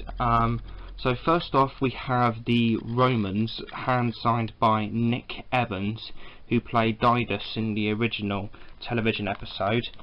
Then secondly, we have the Mythmakers audiobook, hand signed by Francis White, who played Cassandra in the original television episode.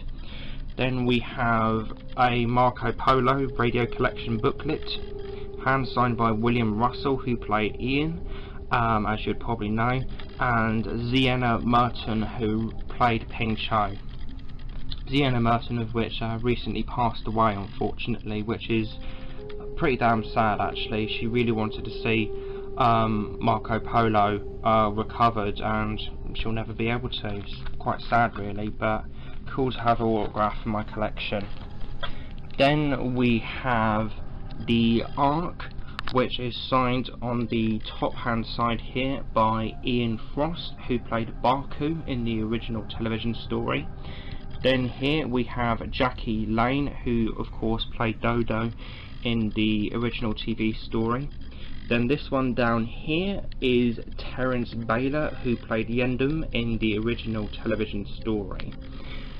Then we have the Invasion TV soundtrack booklet, that is hand signed by Nicholas Courtney, who of course played the Brigadier. Then we've got Sally Faulkner at the top here, who played Isabel. Then down here we have Ian Fairbairn, who played Gregory. And then last but no means least, we have this one.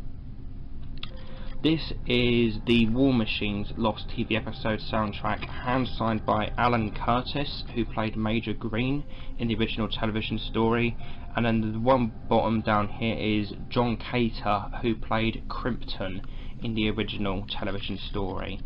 Now, the guy who identified these autographs across Facebook said that quite a few of the ones that I had were rare, but John Cater was like the absolute rarest one that I had out of this little lot, being a really, really rare autograph apparently. So I'm very happy to have that guy's autograph in my collection, John Cater's autograph, who played Crimson in the original television story.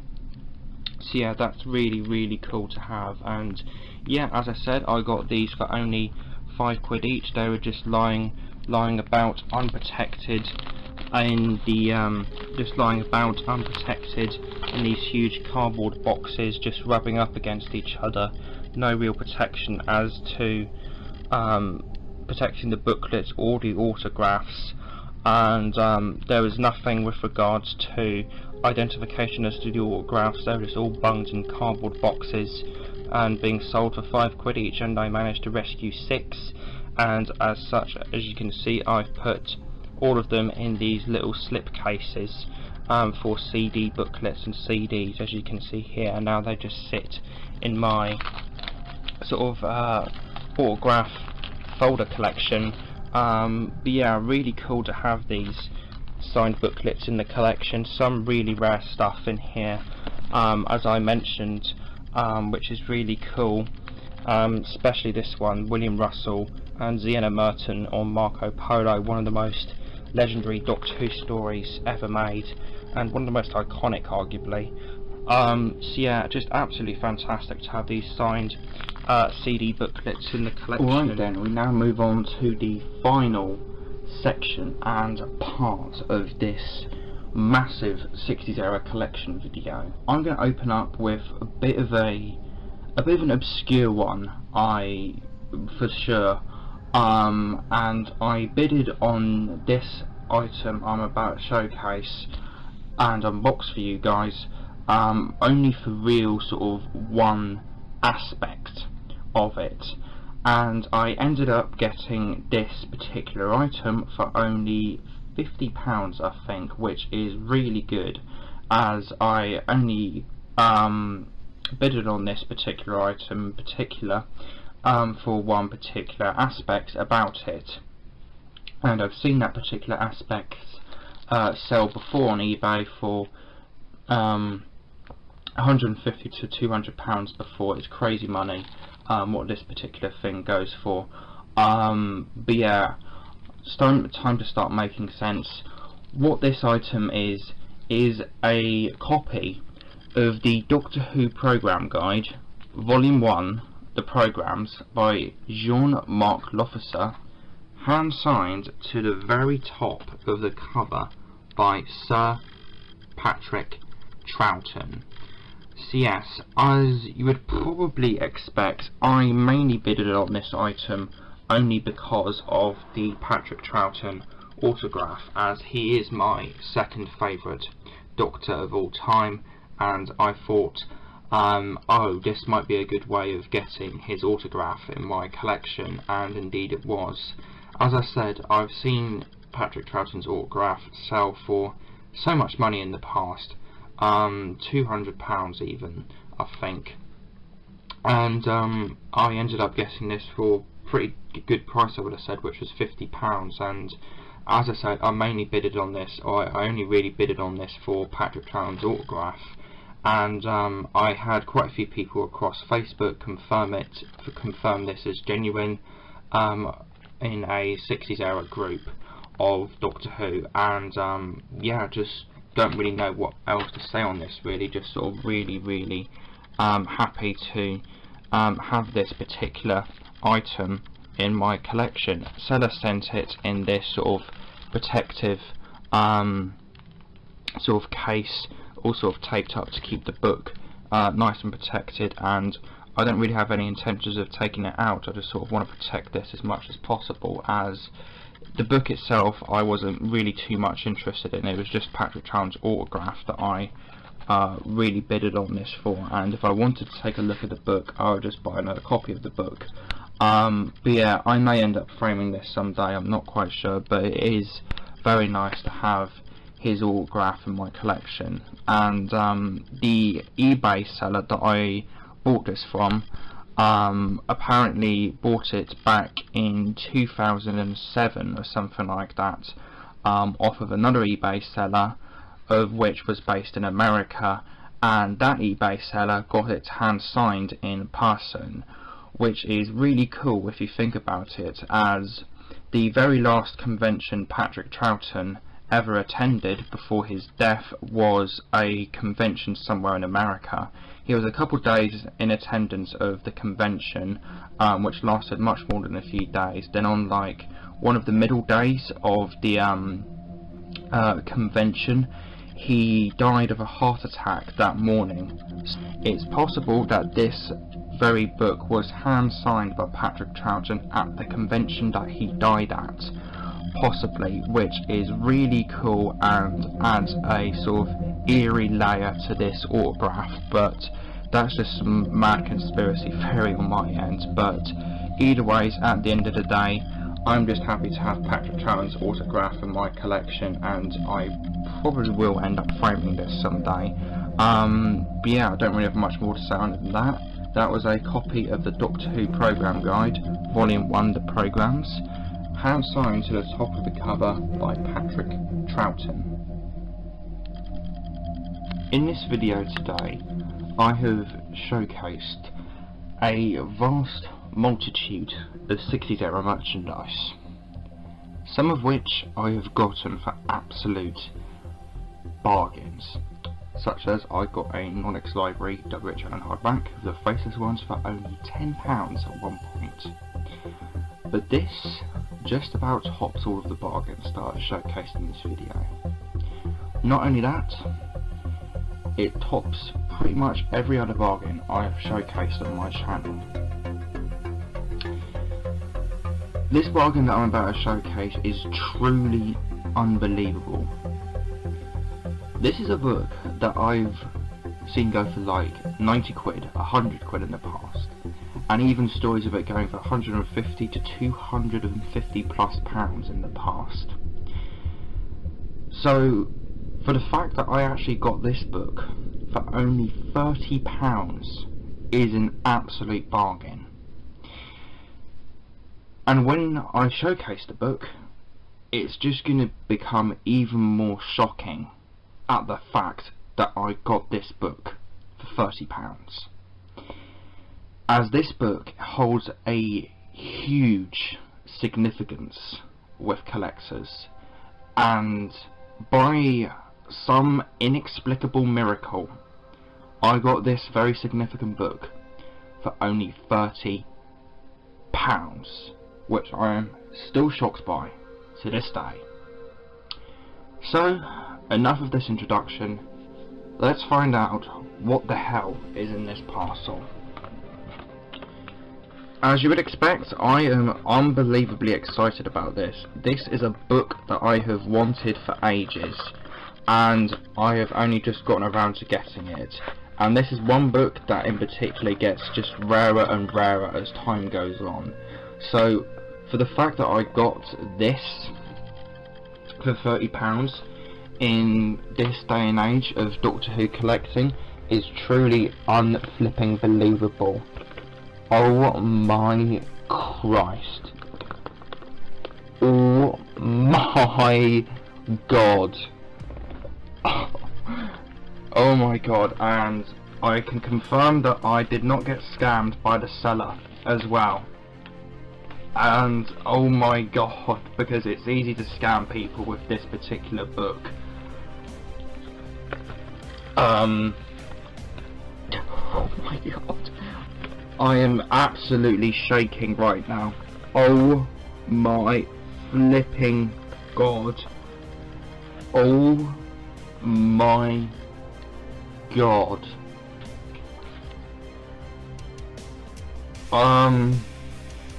I can't believe I'm saying this to you guys, as I am still shocked to this day that I've actually managed to pull this off. But this particular Doctor Who book that I got for only £30, and I'm looking through it, one moment here. Holy fuck, it's a non-X library. What the fuck? Oh my God. I'm looking through this and I can't see a single trace of it being a library copy, which makes it even rarer. Oh my God. Yeah, I cannot see a single trace on this book that makes it apparent that it was a library copy at one point, and there's a bit of it falling off. Oh my God. So I'm going to stop sort of faffing around with this book and showcase it. Oh my God, I'm scared to even touch it. Okay, that is scary. Just moving the dust jacket on it ever so slightly scares me. But yeah, the seller didn't state that this was a non-X library, but I can't find a single trace within the book that makes it apparent that it was a library copy at one point. It is a bit tatty, I will admit, and I will agree to that, but the fact that I got this for only £30 is just unbelievable. And the fact that it's not a library copy as well is truly unbelievable. So what is this Doctor Who book that I got for only 30 quid? That's a non-X library. Well, ladies and gentle Whovians, I present to you a non-X library, Doctor Who, in an exciting adventure with the Daleks, Pink Dust Jacket, Frederick Muller original. Yes, I am truly shocked to say that this is a non-X library copy of the book. I bought this from eBay, and the seller didn't state that it was a non-X library copy, but I cannot find a trace within the book that would indicate for it being the fact that it's a non-X library. Oh my goodness.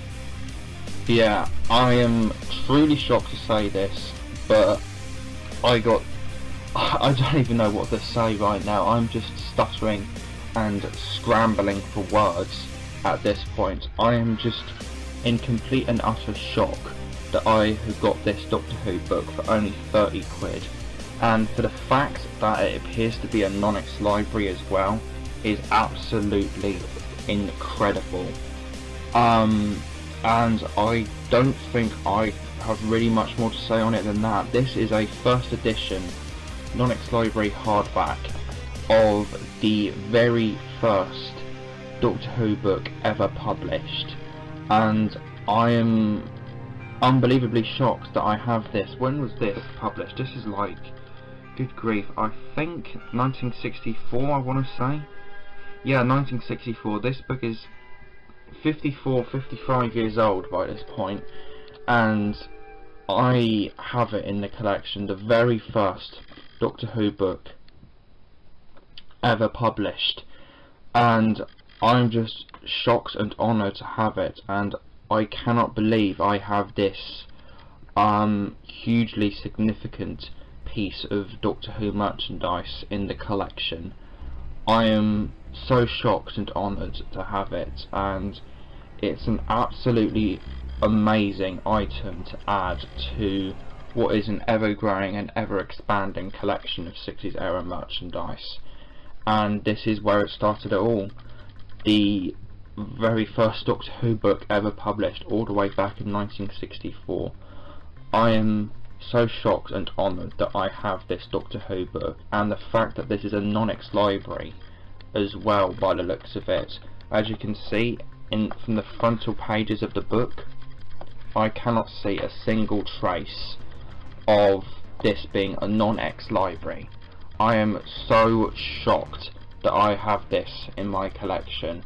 I cannot find a single trace within the book, like the frontal and end pages, of this being a Nonix library, which is just unbelievable in my opinion. This, I just cannot say and state enough how much this means to me, and to have this in my collection. And just sort of prove that I'm not bullshitting you for the fact that I got this for 30 quid, let me showcase the listing. Here is the listing that I purchased here. So if the camera is the focus, Doctor Who in an exciting adventure with the Daleks, bright pink dust cover, winning bid £30, 11 bids, and then there's a picture of the book that the seller used on this listing. And if I was to bring over the copy that I supposedly have, from sort of significant parts of the book, such as the tearing off of the D up there, and the creasing on the bottom of the dust jacket down here, you can see that this is the exact same copy pictured in that listing there.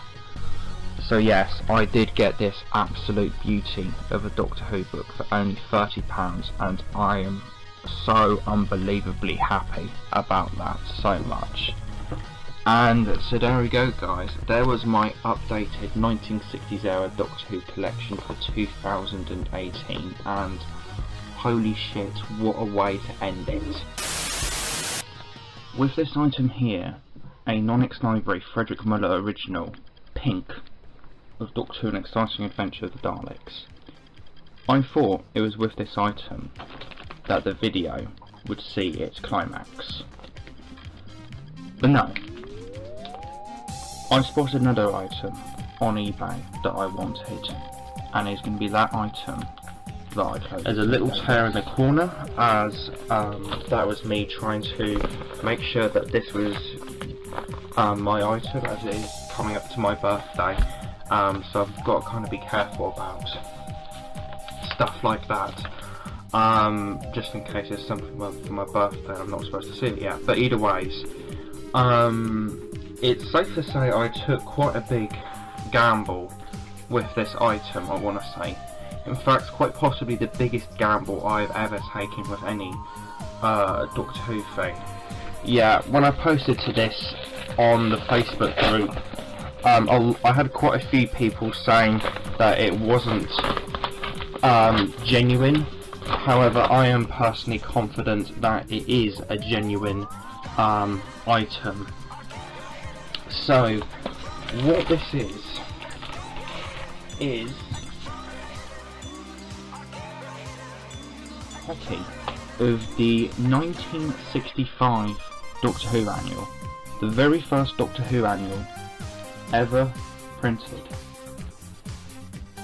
hand signed by Sir William Hartnell. So yes, I now have in my collection a copy of the very first Doctor Who annual ever printed, hand signed by Sir William Hartnell, which is just an absolute honour to have in my collection. And I'm really just speechless really to sort of have something like this in my collection.